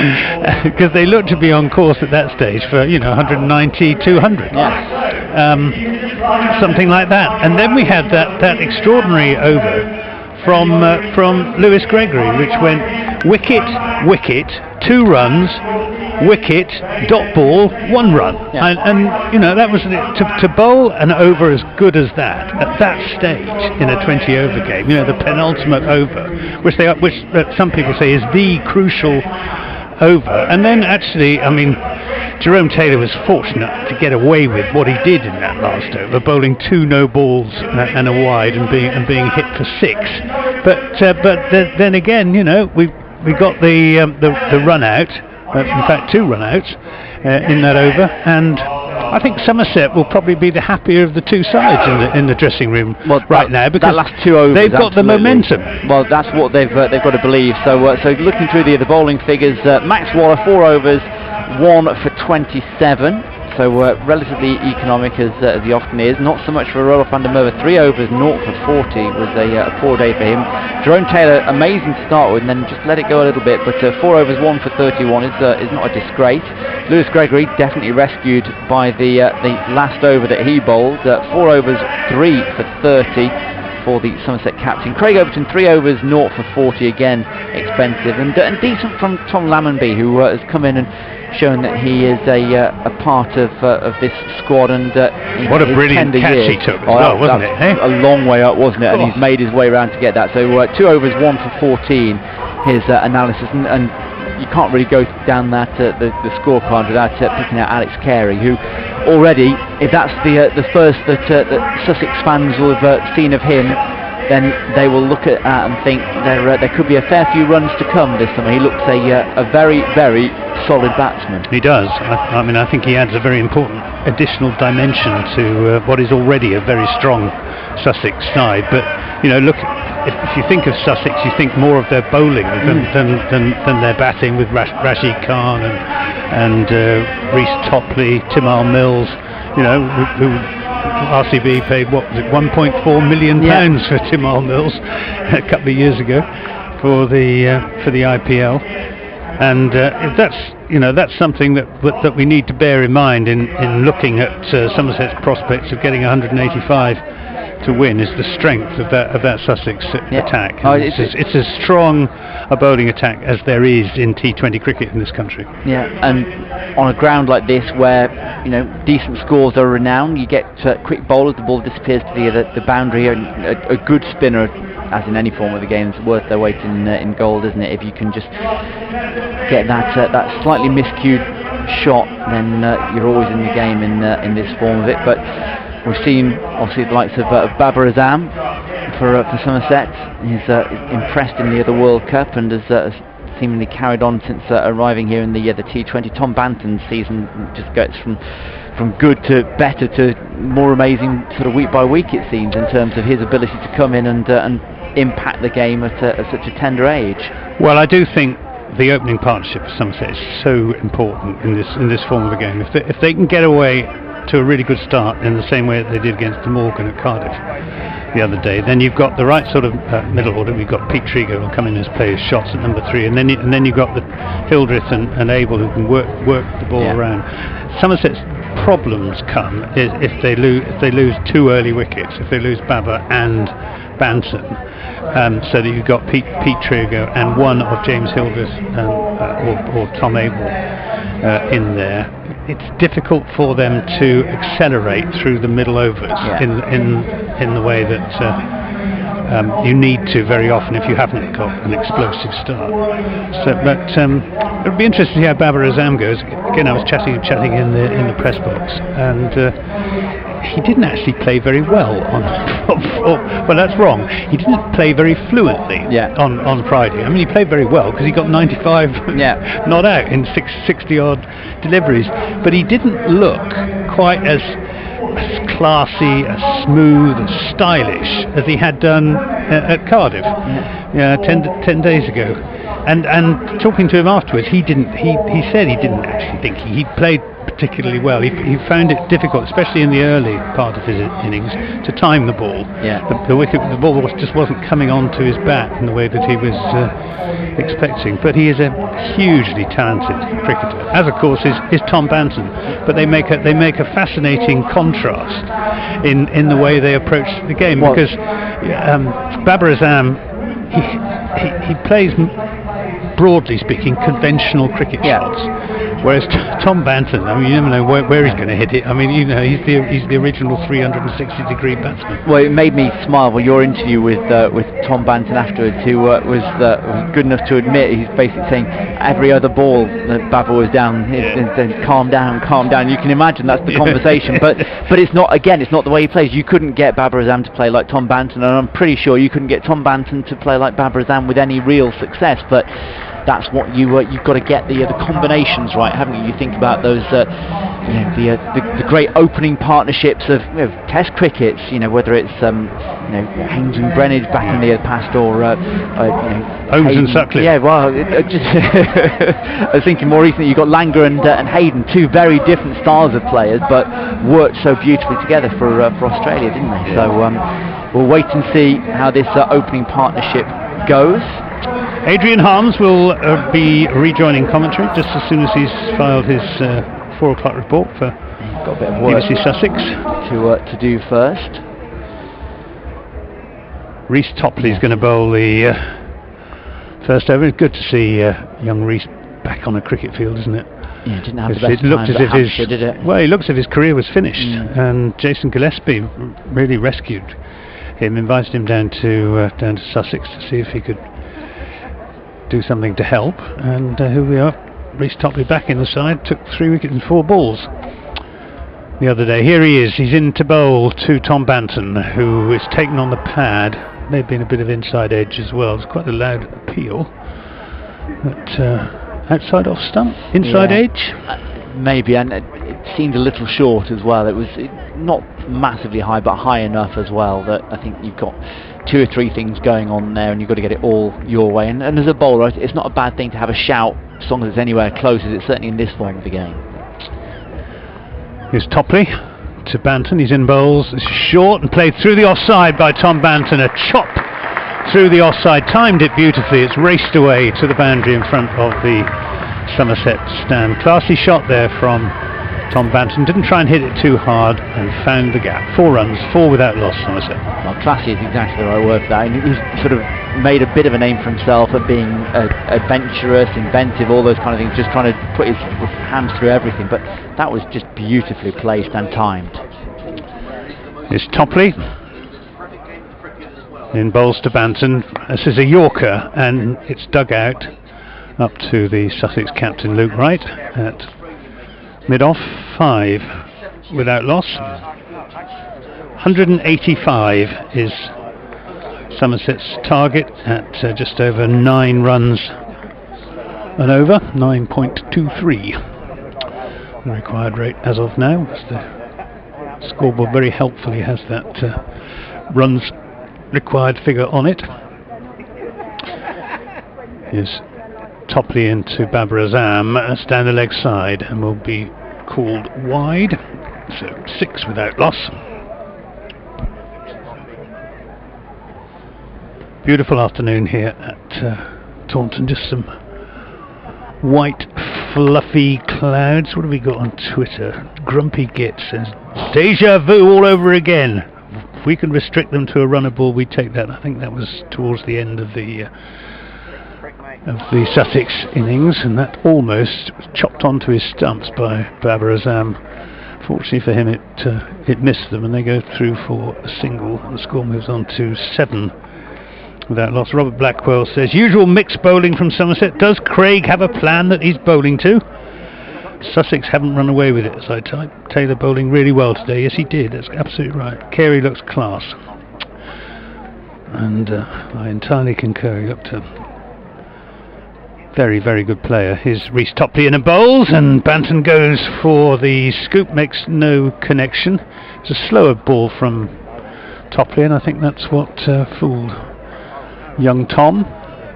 He followed him, didn't he? He saw what was going. The movement was maybe just a fraction too early from Banton then, but you can't half look stupid sometimes in this game. With a batsman, you're trying to be inventive, and the bowler's reacting to that, and you end up in some funny places.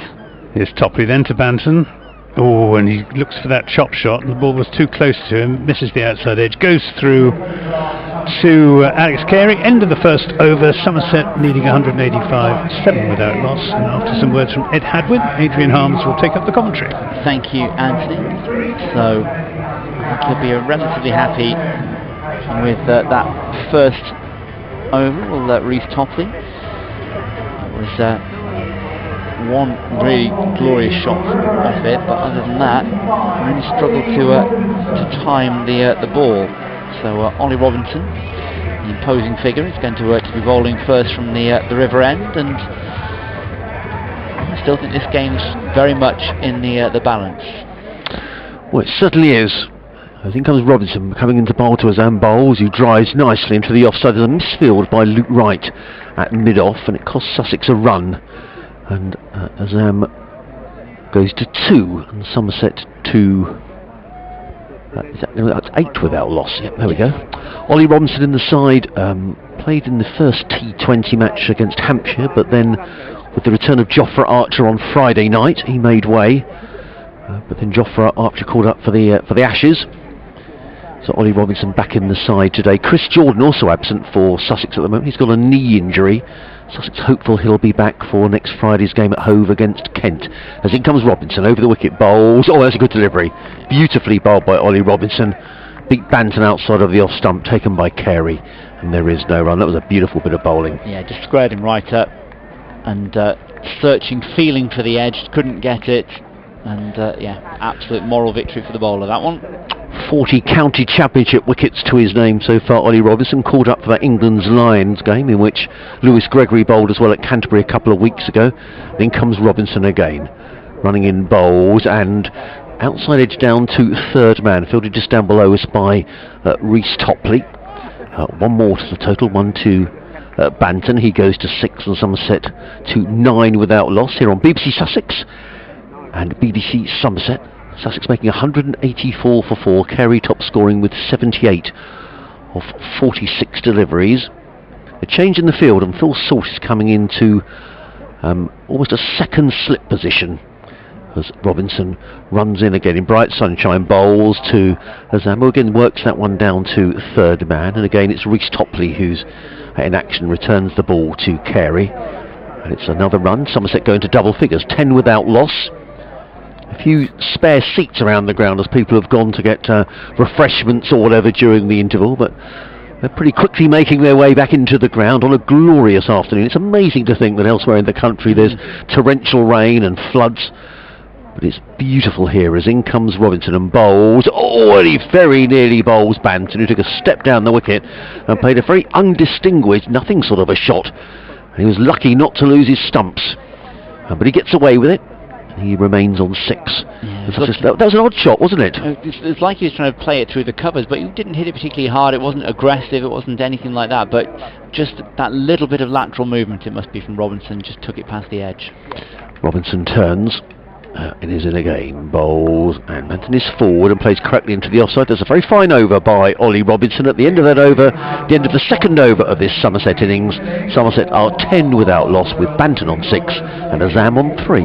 Yeah, it's solid, unspectacular stuff in terms of batting. There have been a couple of moral victories for the bowlers so far, and it is funny again. You look at the way that these power plays have changed and the way that different teams attack it. So Topley looking to go for a second over in a row here. Somerset very much of the belief they pretty much always now have different bowlers bowling the first 6 overs. They'll do lots of 1 over spells, but which is right and wrong, who knows? But this is what Sussex are going for. Well, that wouldn't have been far away. The shout comes in. It's not given in terms of an LBW, but Topley just cutting Barbara not quite in half there. Maybe just a little bit high, little bit. Yes, I think it was a little high.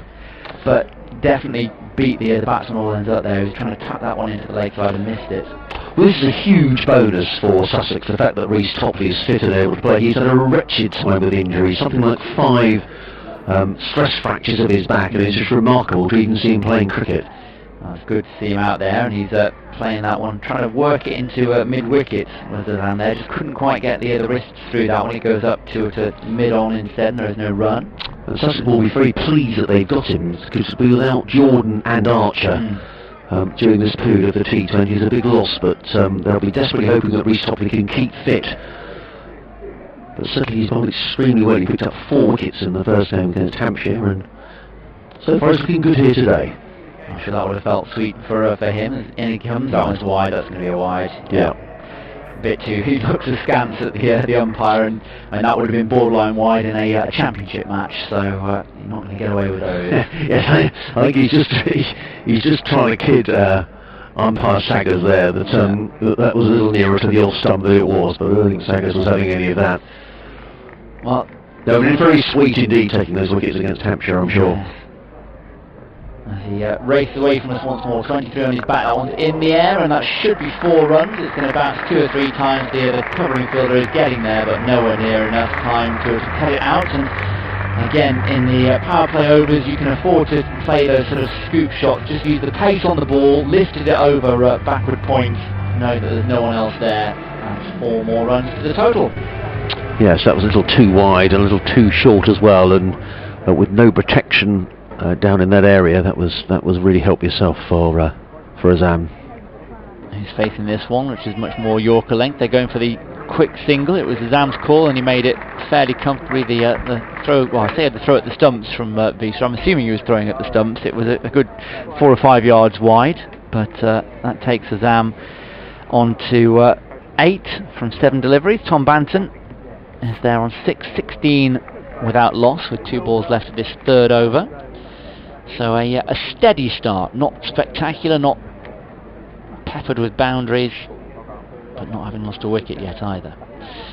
Topley runs away from us once more, and that's a defensive looking shot from Banton, who has just been looking to play himself in a little bit today. He went for a couple of more aggressive shots earlier in his innings, all of 2 or 3 minutes ago, and didn't come anywhere close to timing it, so he's perhaps thinking I'll be a little bit more circumspect until the ball's hitting the middle of the bat a little bit better, as the gulls wheel and dive around us. And Topley in once more. A bit of width on that one. It's hit, not particularly timed, but it should be 4 runs. It is going to run away for 4 runs to the a fairly square mid-wicket boundary, and that will make Tom Banton feel a little bit better. That moves the score on to 21, I think, is it? 21 without loss at the end of the 3rd over. So Somerset will be very happy. No, 20, sorry, without loss at the end of the 3rd over. So no wickets down. That's good news. But they haven't got away either. Yes, it's very even here on BBC Sussex and BBC Somerset. Myself, Adrian Hunt, alongside Ed Hadwin. It's going to be Ollie Robinson who's going to bowl the 4th over of this Somerset innings. His first over just went for 3. Robinson runs in and bowls to Azam. He pulls that away on the leg side. Is he going to be caught? No, he's not. It just pitches just a couple of yards short of Laurie Evans, who's out at deep backward square. And it's 1 more to Azam. He goes to 9 and Somerset to 21 without loss. Ollie Robinson wanders away back to his mark. Sussex making 184 in their 20 overs. Robinson turns.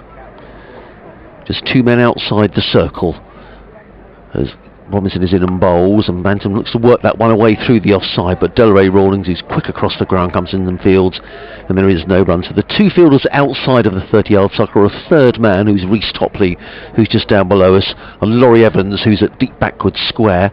Other than that, there are 4 men saving 1 on the offside and 3 on the leg. Tamel Mills is just going through some pretty rigorous warm-up stretches and exercises, which suggests he may be bowling fairly soon, as in comes Robinson, running in again and bowls, and this time Banton gets himself, it is a no ball, yes. Now, was that a no ball?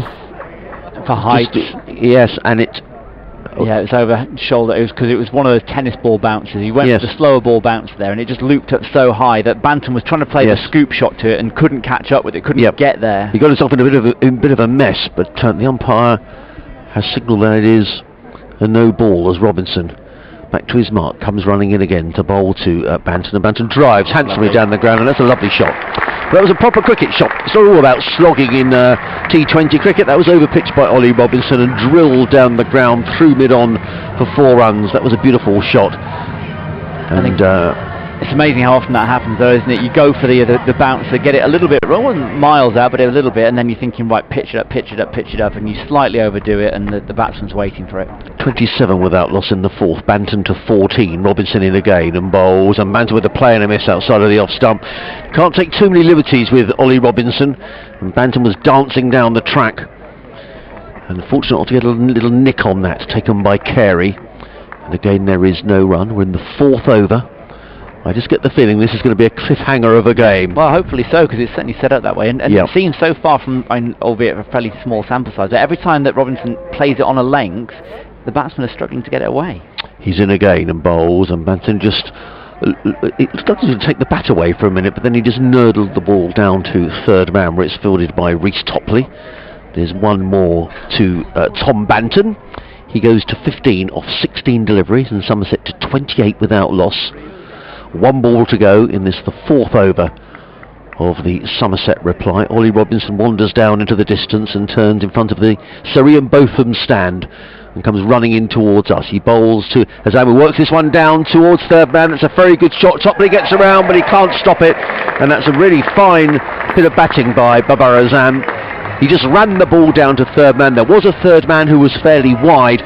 Topley came charging around but couldn't do anything about it, and Robinson concedes a boundary off the final ball of the over. So the end of the 4th over, and Somerset are 31 without loss. Yeah, they'll be very happy with that, and again it just goes to show you, in much the same way as Carey did in his innings, there was some explosion there where it needed to be, but generally playing good proper cricket shots. And you think about a lot of the overseas players, they come in for those huge great big sixes they hit, but some of the more successful ones of recent seasons, there's one just up the motorway here in Michael Klinger at Gloucestershire, they just play good shots, and that was glorious from Azam. The faintest of little tickles, but he did that deliberately to try and get it fine enough that the 3rd man couldn't get round to it to cut it off. He couldn't, and we're going to get our first over of spin now, as Rashid Khan is going to come and try and apply the brakes as far as Sussex are concerned. 4 overs, 32 without loss. Banton on 15, Azam on 13, and it is Khan to deliver. And that one is hit very firmly but stopped at backward point by Rawlings. Yeah, that was a good bit of fielding by Rawlings. It wasn't the greatest ball from Rashid Khan, and Rawlings rather got him out of jail there. Yeah, good stop. Banton seems to play spin relatively well, so this could be an interesting little combination. Khan drops that one short, and that one again is stopped by Rawlings. They're going to get the run, as Azam just was far enough down the pitch to get there, but that's frankly, what, 7 runs he saved his team in those last 2 bits of fielding. Yes, he's a fine fielder, Delray Rawlings. It was swept around. I thought that one had gone for 4, actually. That was beautifully fielded. Yeah, like you, I thought it was just that little bit wider, wasn't it? No doubt Banton adjusting for the good bit of fielding there, but that was another fine stop. Khan in, that's a better length, and Azam is tying that one, and he might still only get 1. I think they were a bit hesitant there. The first run was just making sure it beat the man in the circle who was right, wasn't it? Yes, I think David Visa thought that Luke Wright was going to stop it, and in the end, to his horror, realised that he hadn't, and he was then struggling to save the second run, and he's got a sore elbow for his sins. I think a bit of a grass burn diving across to prevent that second run, which he eventually managed to do. So up into the circle is coming long on, and they've sent square leg back to the boundary on the back of those 2 well played shots from Banton. He then reversed it. That's beautiful. The 1 bounce 4 over the head of what would be cover if you're playing orthodox, but with the reverse hands. He does that so often and hits the ball so sweetly. There's very little you can do as a fielding captain to try and stop that. Well, with the 2 men back on the leg side, it was a good piece of cricket by Tom Banton. Yeah, intelligent stuff. So what's Rashid Khan going to do? He's dropped that one a little bit short, and back onto his stumps goes Banton. He just works it up to mid-wicket, and they'll walk the single. 39 without loss. Banton up to 21 now of 20 deliveries. He's faced the lion's share. Babar Azam on strike now for the final ball, or what should be the final ball of the over, and then I shall depart. Is it not me? You're staying on. Oh, here's me thinking I get a break. Is Khan in, and that's really well worked again by Azam. He's going to get 4 runs there. He's managed to turn that off his pads behind square on the leg side. There was a backward square leg and a short fine leg, and he's managed to split the pair of them, and it's gone all the way to the boundary. All about the placement, not about the power, and Somerset will be very happy indeed at the 5 over mark, the way that things are going for them. 43 without loss. Azam up to 18 from just 11 deliveries. Banton 21 off 20. And Anthony Gibson comes to rejoin us here on BBC Radio Bristol, BBC Somerset and BBC Sussex.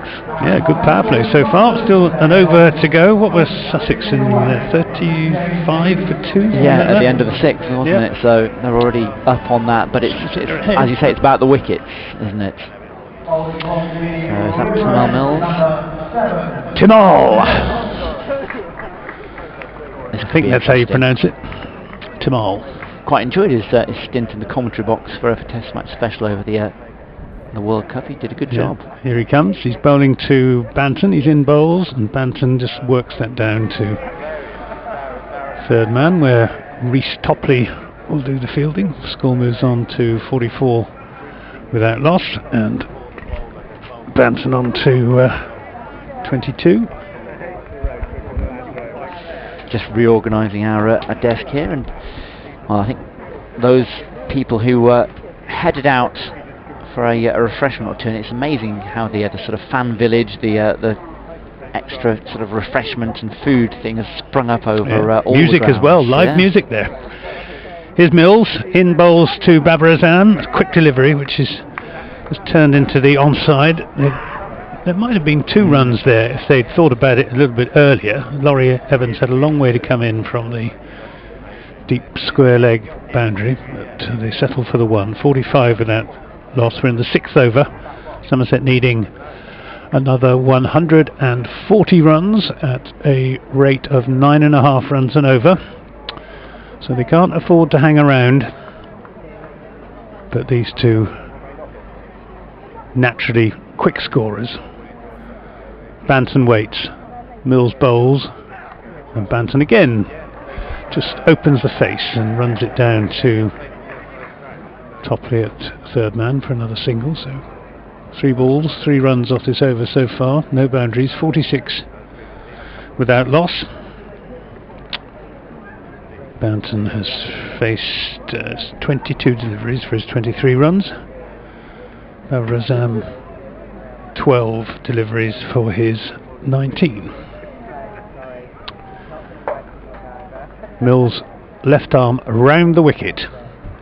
Very straight approach. He's in now, bowls, and this is pulled away. It wasn't timed properly, but I think it's going to run away towards the boundary in front of the Marcus Trescothick stand. And has it been? I think it's just about been pulled in. I think that's Ollie Robinson, isn't it, down away in the distance? And I think he's just sort of twisted his knee a little bit there as he went down. Slid in. It wasn't the most graceful bit of fielding, but he saved his team a run. 49 without loss. Yeah, and those are the ones you can afford to take a risk on as a batsman in this power play, isn't it? He didn't quite middle it, but it was never close to a fielder. It just didn't quite have the legs to get to the rope. They took 3, so the score moves on to 49. Mills then to Banton. He's in and bowls. And Banton goes for a big on drive, gets it off a thick outside edge. It squirts out to Delray Rawlins in the covers, but it was not at all where Banton was aiming. It's about what? Almost 140, 150 degrees in the wrong way, wasn't it? It was. He's a good player to watch, Banton. The thing about Banton is he's got such fast hands. And that reverse sort of sweepy ramp shot, whatever it was. Mills then to Banton. He's in bowls, and that's off the pad down to David Visa at a short fine leg. Won't get a run.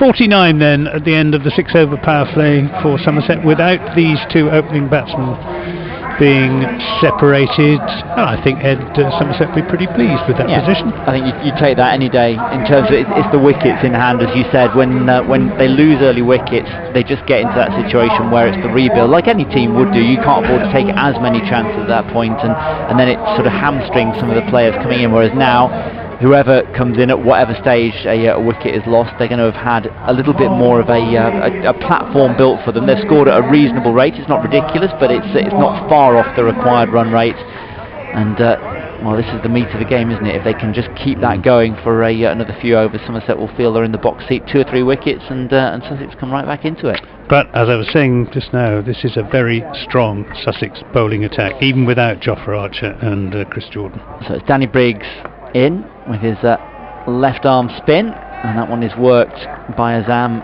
up to long on where Phil Salt fields, and there is the 50 partnership between these two.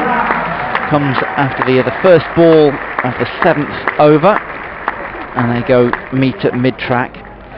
I would be fascinated to hear what these two talk about. I mean, not that Babar Azam is particularly old himself, but international experience, all the rest of it. As Briggs in, that wasn't far away from being LBW, as a huge hoik at that one from Banton, and misses and squirts out and is a dot ball, but I bet they have some fascinating conversations at mid-track. One of those you'd love to get the microphone on. That one is a little bit shorter, and that is absolutely smoked to the boundary. It probably didn't go higher than sort of maybe 5 or 6 metres at any point in its trajectory, but he's absolutely creamed that one into the square leg boundary for 6 as Tom Banton. You see, that's what I mean by the fast hands. I mean, his hands were just a blur through that ball, and he hit it so hard. He moves on to 29 from 26 deliveries. That one's a little bit shorter, and he's done well there. Briggs has ripped it past the outside edge as Banton's looked to try and repeat the shot, but it's just given that little bit extra spin. A moral victory to the bowler. Briggs in. That's a better line. It's just outside the leg stump, turning back in to the right-hander, and has worked it up to a wide-ish long on. He was thinking about a second run and decided not to take it. 57 without loss, with 1 ball left of this 7th over. You are listening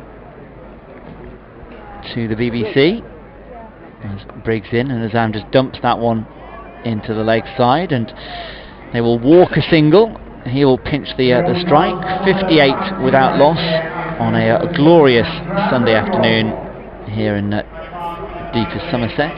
You're listening to BBC Sussex, BBC Radio Bristol and BBC Somerset. And there's our old mate, Rob Scanlon, on the big screen. Oh, he can't get rid of him at the moment.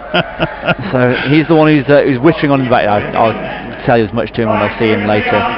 But yes, Rob is doing the pitch announcing it both here and I think up in Bristol as well. So he's keeping himself busy during the T20. Yep. 58 without loss then Somerset after 7 overs. They need another 85 plus 42, 123. No, 180, 127. More like it. This is driven up into the offside. David Visa is the new bowler, bowling his, well, sort of gentle military medium, really, isn't he? Yeah, but it's amazing. I've had a few conversations with batsmen recently. Somebody was telling me that the worst bowler they ever faced was Darren Stevens. Yeah. Here's Visa in the bowls, and this is pulled by Tom Banton. That was a fielder out there. That's Timar Mills. It's on a straight mid-wicket position. Again, they take the single. 60 without loss. Yeah, Darren Stevens is a very awkward customer. But it's, I think it was Michael Klinger I was talking to, and he was sort of talking. You expect some of the big, burly international bowlers, but no. Here's Visa in the bowls to Banton, to Babar Azam, who picks up a single down to deep square leg. And you sort of contrast the styles of the two batsmen all the rest of it. So you'd expect Tom Banton to score more freely, but he's got 31 from 29, whereas Babar Azam, who I don't think has played a particularly aggressive shot, certainly hasn't looked to get after them, 26 from just 17. Yeah, strike rate of 160, but it's Banton on strike as Visa is in and bowls, and he waits on a slower ball and plays it straight to backward point and won't get a run. Banton on 32. Crowd enjoying the sunshine, enjoying the cricket, enjoying a drop or two a-sider, I dare say, as well, one or two of them. This is pulled but not timed by Banton. Hits it hard into the ground, and again we'll just get the single as throw comes in. 62 without loss. We've got one ball remaining in the 8th over. The required rate is now up above 10.1, which sounds a bit daunting, but as Visa bowls a slow ball to Azam, who works it up to long on just for the single. 63 without loss at the end of the 8th over, but 10 runs and over in the latter stages of a T20 game is relatively easy to come by. If you've got wickets in hand. I think most teams would say 10 overs at 10 runs and over with 7 or 8 wickets in hand, not a problem.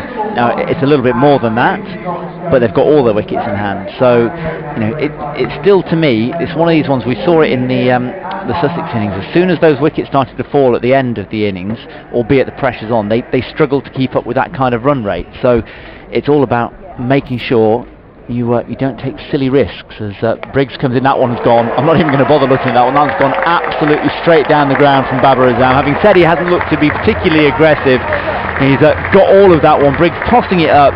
Azam got to the pitch, and that one is probably dented somebody in the old fan village away to our right hand side. Hopefully they were watching the ball and not the hot dog at that point. Probably gone into a burger stall, I think. Again, but it's not a huge swing of the bat. It's not like you think back to the days of Kyron Pollard or Josh Butler from a few years ago, and he just timed that one beautifully. He did. He's not a big man. No. He's quite wiry. 5 foot 8, 5 foot 9, 5 foot 10, something like that. 33 for him off 19 deliveries. Briggs drops that one down, and that one is fetched out towards mid-wicket. Can't actually see that bit of the pitch, but I assume there is a man patrolling that boundary, and it's kept to a single. 70 without loss. That run rate drops back under 10 and over. but not a problem at the moment. And now he's going down the pitch, and Banton has absolutely almost cleaned up his teammate there. I think he's gone to shake his hands and apologise there and touch his helmet as Banton dancing down the pitch and hits that one probably a foot and a half away from his teammate, and nobody else on the pitch was moving. So 4-2 Tom Banton. Got to keep your eyes open in this game. That's well, he got away with that one. He's bowled a full toss there as Briggs, and because Banton was coming down the pitch looking to try and deposit it down here, he's kind of cramped himself up for room, couldn't extend the arms, and only paddles it down on the pitch and picks up a single. Pete Trigo was very nearly hit on the head by Babar Azam on Friday. Briggs in, that's a better length, but it's well weighted on by Azam. He's played that up to long on, where Salt comes sprinting in from the boundary, and he's kept them to a single. And it is, to be honest with you, you understand why these umpires have got the arm shields and stuff like that, because you know the speed that it's coming at, and you've got 101 things to think about as an umpire. I understand that completely. That's a completely mishit shot from Banton, who was looking to be aggressive and get it back over the bowler's head, but it was a decent delivery, Yorker length. It's sort of tucked him up for room, and that is a dot ball to finish the over. 76 without loss then at the end of 9 overs. So not quite up with the run rate, but not very far off it. Somerset will be relatively happy with where they are at the moment. I think they'll be very happy. 13 off that last over from Danny Briggs. And with Pete Trigo to come in next. Then we got the stroke makers, James Hildreth and Tom Abel. Although Hildreth hit a most remarkable 6 on Friday night. He reversed swept a 6, and it carried the boundary by a huge margin. It's pulled away by Babar Azam. It'll just be a single. It's Timar Mills. Well, the one that got me was... No, it's not Timar Mills, it's Delray Rawlins. Was the shot that Banton hit at Cardiff, where he effectively reverse swept a quick bowler. Well, not a quick bowler, but you know, medium quick pace, and that's not something I'd ever thought I'd see. Oh, and that's down the leg side and given as a wide. They're taking a run as well, so that'd be 2 on the score. Takes the score on to 79 without loss. We're in the 10th over. So Ed was talking about 10 runs and over 10 overs with wickets in hand.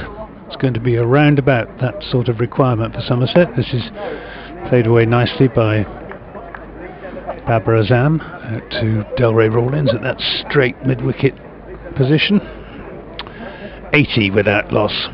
And this is difficult if you're Luke Wright. You're thinking, okay, we need a wicket, we need to break this partnership, you need to get a fresh batsman to the crease to try and exert a little bit of pressure. There and bowls. This is Banton gets right on top of the bounce, plays it down again out to Rawlins. David Visa from the River End. He's got that characteristic knees bend, Tom Banton, hasn't he, as the bowlers coming in. So it's a very distinctive mannerism. It's like golfers with us saying they're all individual, aren't they? And if you try and stop them doing it, you pretty much ruin them. Visa too, and that's played backward a square by Babar Azam. That'll just be the single. It's Laurie Evans who's patrolling the boundary in front of the Andrew Caddick Pavilion, does the fielding, so picking up the singles in this over, but no boundaries as yet. 82 without loss, just coming up to the halfway stage of the Somerset innings. As Visa bowls, and that's worked again into the onside. This time there will be a second run. 84 without loss. Banton moves on to 40. And it's been noticeable actually the running the last couple of overs. After I think they've maybe a couple of shots earlier on, they missed out on a second run where they didn't push hard enough on the first. They've really been much better at that. They're putting the pressure on the fielders. Here's Visa in bowls to Banton, who waits on a slower ball and plays it down to deep backward Square leg again, just for the single. So that was a better over from the Sussex point of view. Just the 6 runs from it.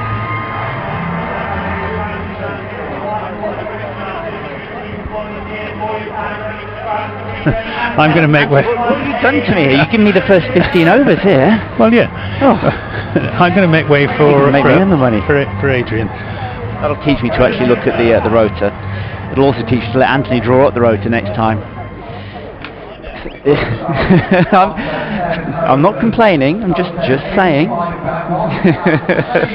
Oh yeah. Well, Sussex need a wicket here. I mean, they've got to hang in. Somerset needing exactly 100 to win off 10 overs. And this is much the situation on Friday night where Luke Wright had to bowl his wicket-taking bowlers. I think that's why he's turned now to Tamal Mills. Yeah, and you've got to be flexible, haven't you, in these situations? Comes running in away from us. Bowls to Banton. Short, pulled away to deep mid-wicket, but fielded by Delray Rawlings. It's just a single to Banton. He goes to 41. Somerset to 86 without loss here on BBC Sussex and BBC Somerset. Myself, Adrian Harms, alongside Ed Hadwin. Reece Topley warming up as well there, just down below us at mid-off. There's too much of Rashid Khan, just the 1 over from Khan, which went for 11. Danny Briggs' 2 overs have gone for 22, so plenty to think about for Luke Wright, who's fielding in there at extra cover. In comes Mills, over the wicket, bowls wide outside the off stump. Is that going to be signalled a wide? No, it isn't. That was a speedy delivery from Tamal Mills, but it's just prompted umpire Saggers just to come down and look where Tamal Mills is just putting his foot down, running over the wicket, running just down the line of the off stump. But he hasn't said anything. He just sort of made a point of walking down and having a little look at where Tamal Mills was landing his foot. Mills down in front of us, who bowled at the speed of light on Friday night against Surrey. Runs away from us, comes into bowl to Babra Azam.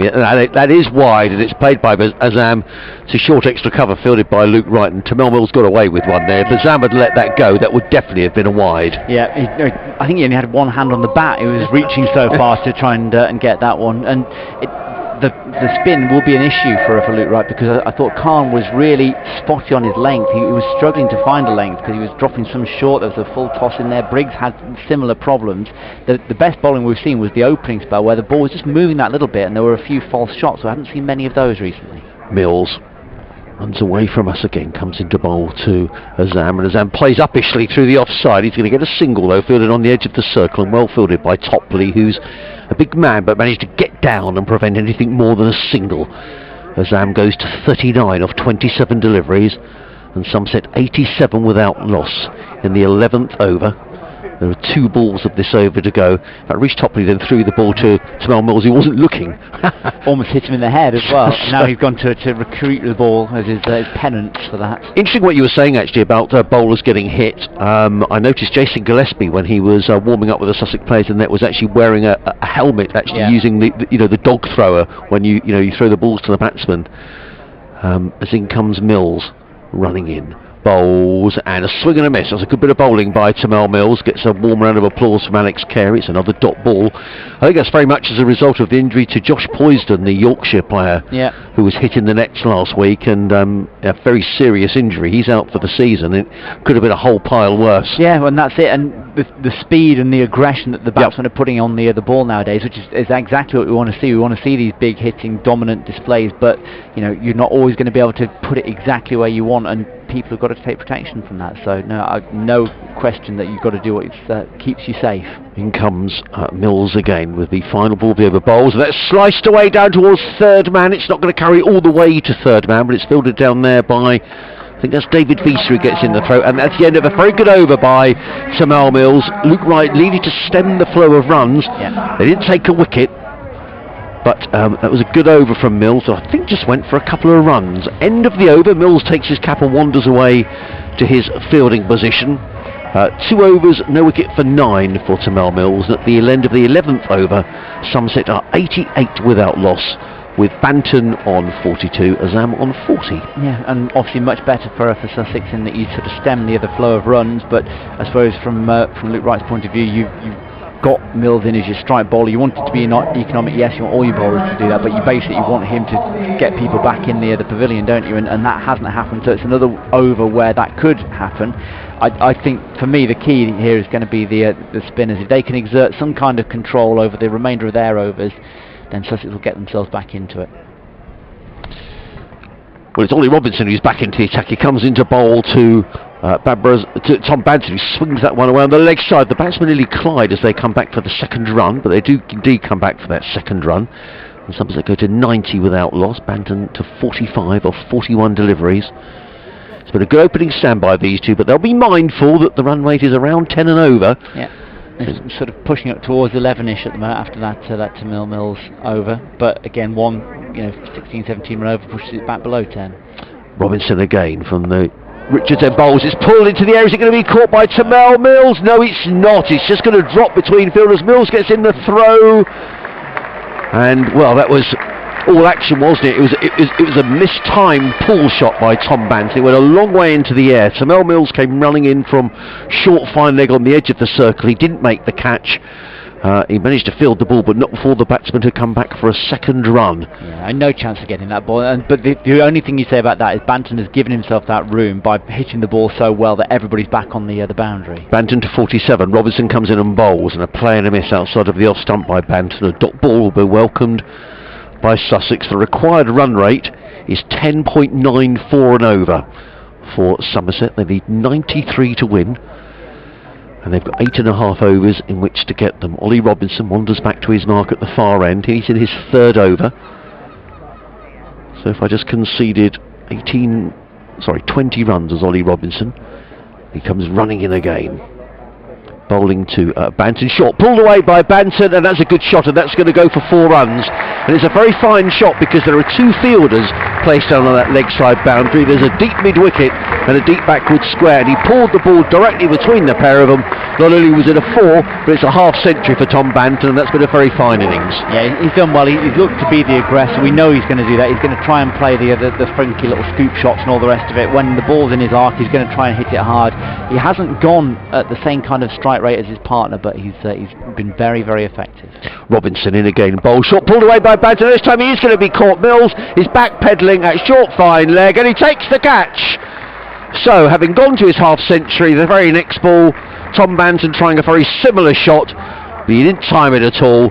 Top edged, and Tamil Mills just trotting back at short fine leg took a comfortable catch, and Sussex really needed a wicket, and it's probably the wicket they wanted out of Tom Banton, who's going to leave the ground, I'm sure, to a good ovation from a packed Taunton crowd. Yep, did his job from that point of view. They've got themselves into a good steady position. Now they've got more attacking players, well, they've not attacking, but certainly stroke makers like Pete Trigo, who's coming to the wicket. But from Sussex's point of view, you've got a new batsman to have a go at. So is he going to be able to tee off straight away? Probably not. From what we've seen, all the batsmen have struggled to hit it early on in their innings, no matter how many runs they've scored. So that might just put a little bit more of a brake on the scoring rate, at which point then the pressure ramps itself on Somerset once more. So I do think this game is well, I'd say Somerset a nose in front at the moment for me, but no more than that. I think you're absolutely right. This game could go either way. You'd think with 9 wickets in the bank that Somerset would be favourites, but we saw in the Sussex innings the effect of losing wickets. Sussex losing 5 wickets late on for just 18 runs when they looked set to get a score round about the 200 mark. So a couple of wickets here could make all of the difference. The batsmen have crossed, and Babar Azam is going to face Ollie Robinson. Azam on 39 of 27 deliveries. Robinson is in and bowls, and Azam drives sweetly through the offside to mid-off, fielded by David Visa on the edge of the 30-yard circle, but not before the batsmen have crossed for another single. So Azam will retain the strike. He's on 41. The new batsman is Peter Trigo, and Somerset are 97 for 1.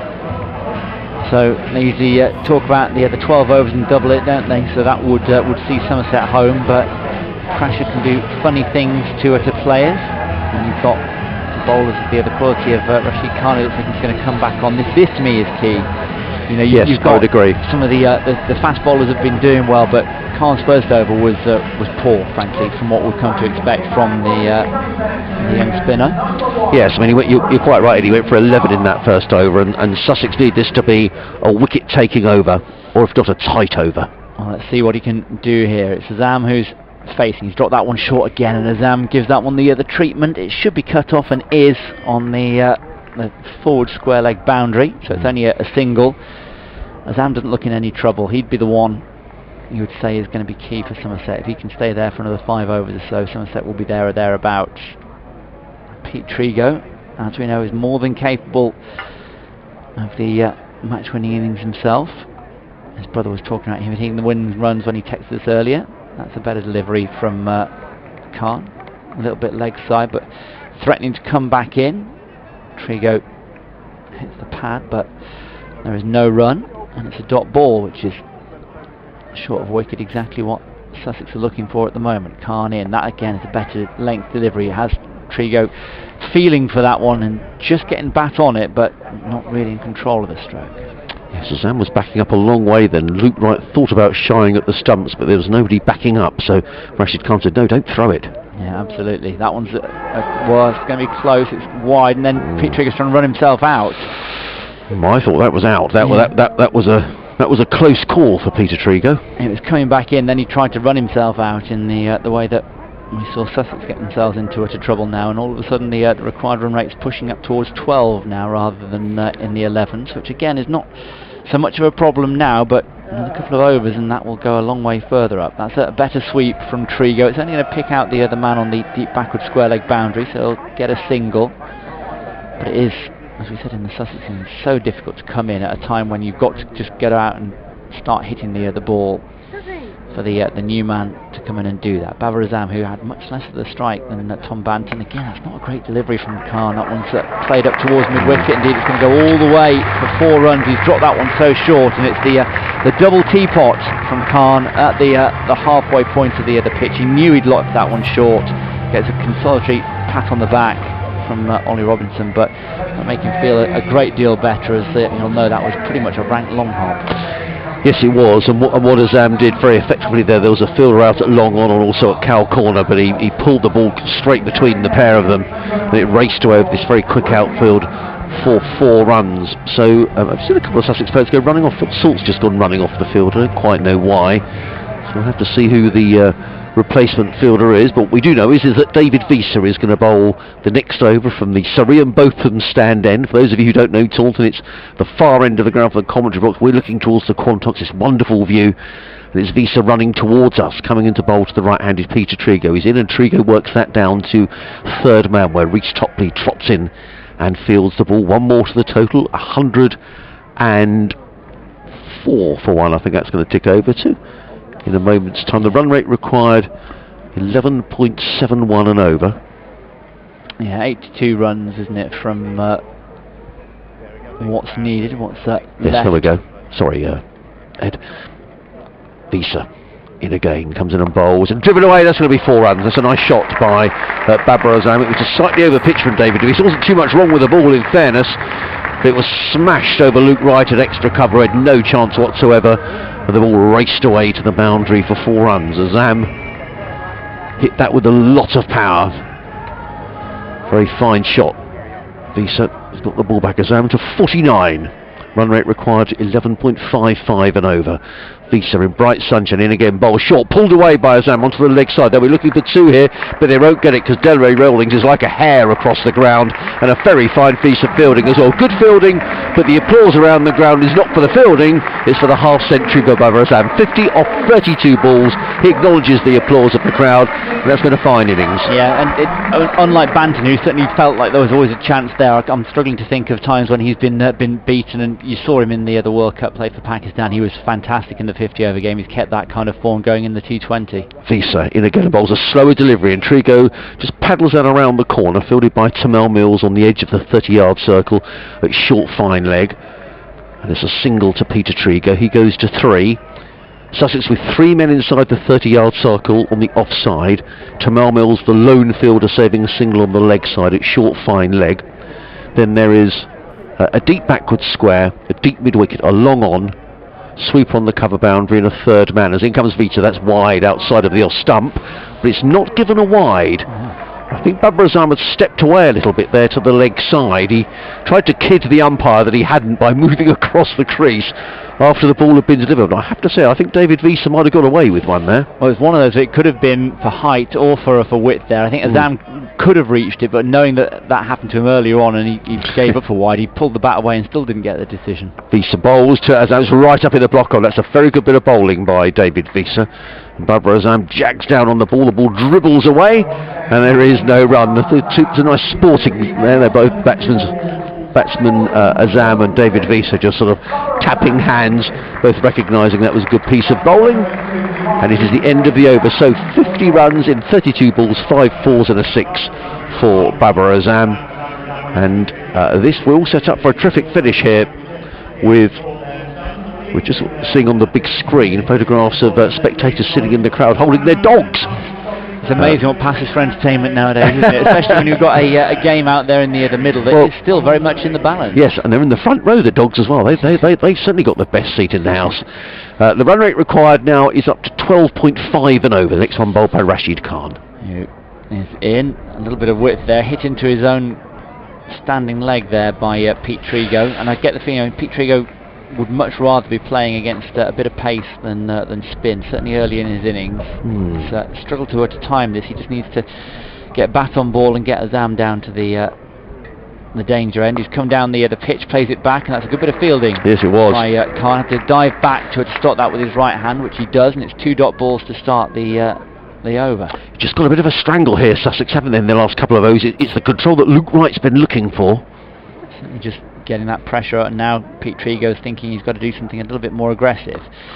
That's an aggressive looking shot. It should only get him a run, but it gets Azam on strike, puts Azam under more pressure, but it doesn't seem that is something he's overly worried about at the moment. Extraordinary the effect it has on a run rate up to 13.45 and over. Yeah. With so few balls left relatively, you can see that again. That's a little bit short from Khan. He's going to get away with that one. It's just played up to a long off where Topley will field, and it's a single to the total. But yeah, Somerset need an explosive over or two. Now it's fine for Trigo to have a little bit of time to play himself in. He's had 9 deliveries now for his 4 runs. We need to see a bit more in terms of scoring. He certainly hit that one, and there we go. That one I think should go over the ropes. We can't see it, it's disappeared from view, but the 2 hands go up in the air from umpire Saggers, and as soon as we ask for a little bit more scoring, Pete Trigo obliges over cow corner. That one goes 6 runs to the total. Yeah, that was far too short from Rashid Khan. Almost a long hot, wasn't it? And despite the fact that Delray Rawlings is right out on the boundary, he had no chance. That was way over his head for 6. Khan in, and that one's a good delivery. Again, a little bit quicker that time. Still had enough movement to it to get past the outside edge. The bails were off, but Trigo hadn't overbalanced. His foot still in his crease. The end of the over, 118 for 1 with 5 overs left. 67 runs is the requirement to win. 13.4 and over. And well, whatever happens, whatever unfolds over the next 15-20 minutes, to commentate for you is Adrian alongside Anthony Gibson. Well, thank you very much indeed, Ed. Well, I think we're in for a terrific finish here in the sunshine at Taunton. Run rate required 13.4 and over, so 67 needed off of 5 overs with 9 wickets in the bank. Peter Trigo on 10 off 11 balls. Babar Azam 51 off 35. In comes Visa bowls. Well, there's 4 of them. That's a full toss. And Babar Azam just drives up on the way for extra cover. He's very strong in that area, Anthony, and that was another very fine shot. He played his shot in the previous over exactly like that, and that's a good start for Somerset in this over boundary. Well, he can play all around the ground. Sussex, after 15 overs, were 123 for 2. Oh, what an interesting stat. Yeah, so not much in it. Visa again. Running towards us, comes in and bowls to Azam, who's driving again through extra. That's going to be 4 runs.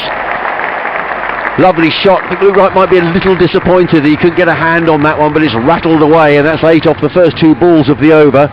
Just what Somerset wanted, just what Sussex didn't want.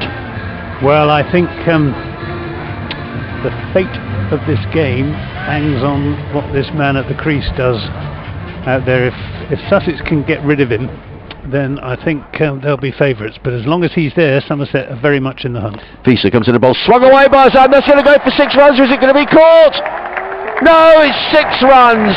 Pulled away onto the leg side, almost cow corner, wide-ish, deep mid-wicket. Nothing Delray Rawlings could do about that.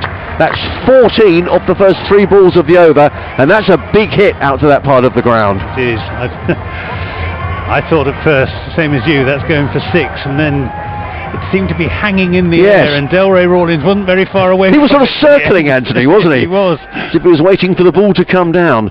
Babur Azam to 65, Visa in again. Azam just plays this into the onside. He's going to look for 2 here because the fielder Evans has got a long way to come in. Rather Rashid Khan gets in the throw, but that's very good running by Babur Azam, who came in very quickly. There were 2 fielders who were about out on the boundary on the leg side, but Azam was very quickly back for the second run. He goes to 67 off 39. Somerset 134 for 1, and this is a big over. And we've had similar, 16 off of 4 balls. Clever batting, isn't it? Visa back to his mark, 3 men saving 1 on the off, 1 on the leg. Visa in and bowls, pulled away by Azam onto the leg side. Now this time it will just be a single to Delray Rawlings, who's out there at deep mid-wicket, gets in the throw. 17 off the over, Azam to 68, 135 for 1. Well, David Visa will be relieved that Babur Azam is off strike. 68 off 40 deliveries. The run rate required now is exactly 12 and over. 50 required to win. And it's David Visa in the sunshine, comes in and bowls, and Peter Trigg goes to cut that one away, but he misses out. It's a dot ball to finish the over, and one of the things they talk about at T20 cricket is finishing the over well, and at least David Visa did that with just a single and a dot ball off the last 2 balls. So 50 needed to win, 4 overs to go. This is tight, and I think you're absolutely right. I think if Azam stays there, you fancy Somerset could go all the way here, but if Sussex can get him out, they've got a great chance. And Sussex at the same stage in their innings were 137 for 3. Whoa. So there is 2 runs in it on that basis. Great stuff. But, Sussex had a good 17th over. And Carey took Jerome Taylor for 4 and a 6 at the end of it. Got Timal Mills coming back into the attack from the Somerset Pavilion end. He's going to be bowling to Babur Azam, who's on 68. He's coming sprinting in. He's there now, bowls outside the off stump, and that borderline is umpire Saggers giving the bowler the benefit of the doubt and not signalling a wide as Adrian disappears momentarily to file his report for BBC Sussex, and Ed comes back. Well, that was much needed, wasn't it, from Sussex's point of view, that last over. It just takes a lot of the pressure off it. Well, this game just about even Steven at the moment, but it's Mills in and bowls to Azam, who pulls that away, and it's going to go for 4 runs. It bisects the 2 fielders at deep backward square leg and deep mid-wicket. Babur Azam doing his stuff, 95 not out on Friday evening, and he's batted, I think, even better here this afternoon, because the quality of this Sussex attack is so high. They've offered him very little that's been loose. This has been quality of shot making from Babur Azam. He's on 72. He waits now as Mills bowls. That's a full toss, and he looks to run it down to third man, makes no contact, and it's a dot ball, quick delivery that. It's all about the placement, isn't it? It's that the ability to flick your wrists and just pick that, 5 yards one way, it's 1. 5 yards the other way, it's 4. Somerset need 185, so another 46 with 3 overs and 4 balls in which to get them. So 46 and 22. Here's Timal Mills to Babur Azam, full toss, and missed by Babur Azam, and it wasn't a high enough full toss to qualify as a no ball. It wasn't far away from being one, but he gets away with it.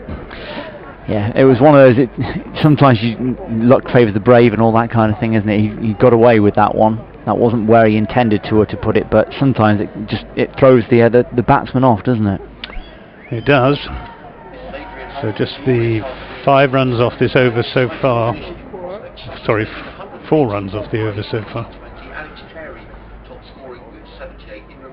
Mills to Babar Azam. Somerset need a boundary, and he will get one as that's edged down to third man. It was another wide delivery from Timar Mills, and Babar Azam flailed at it and just got enough outside edge on it to deflect it down to the third man boundary. And how often 43 for 1 Somerset. When you do something well and it works for you, how often do bowlers then go back to something similar and find that actually, you know what, the batsman had to think about it and say, if I get another one of those, this is what's going to happen, and it never quite works the same. 1 ball remaining in the 17th over, then 3 more overs.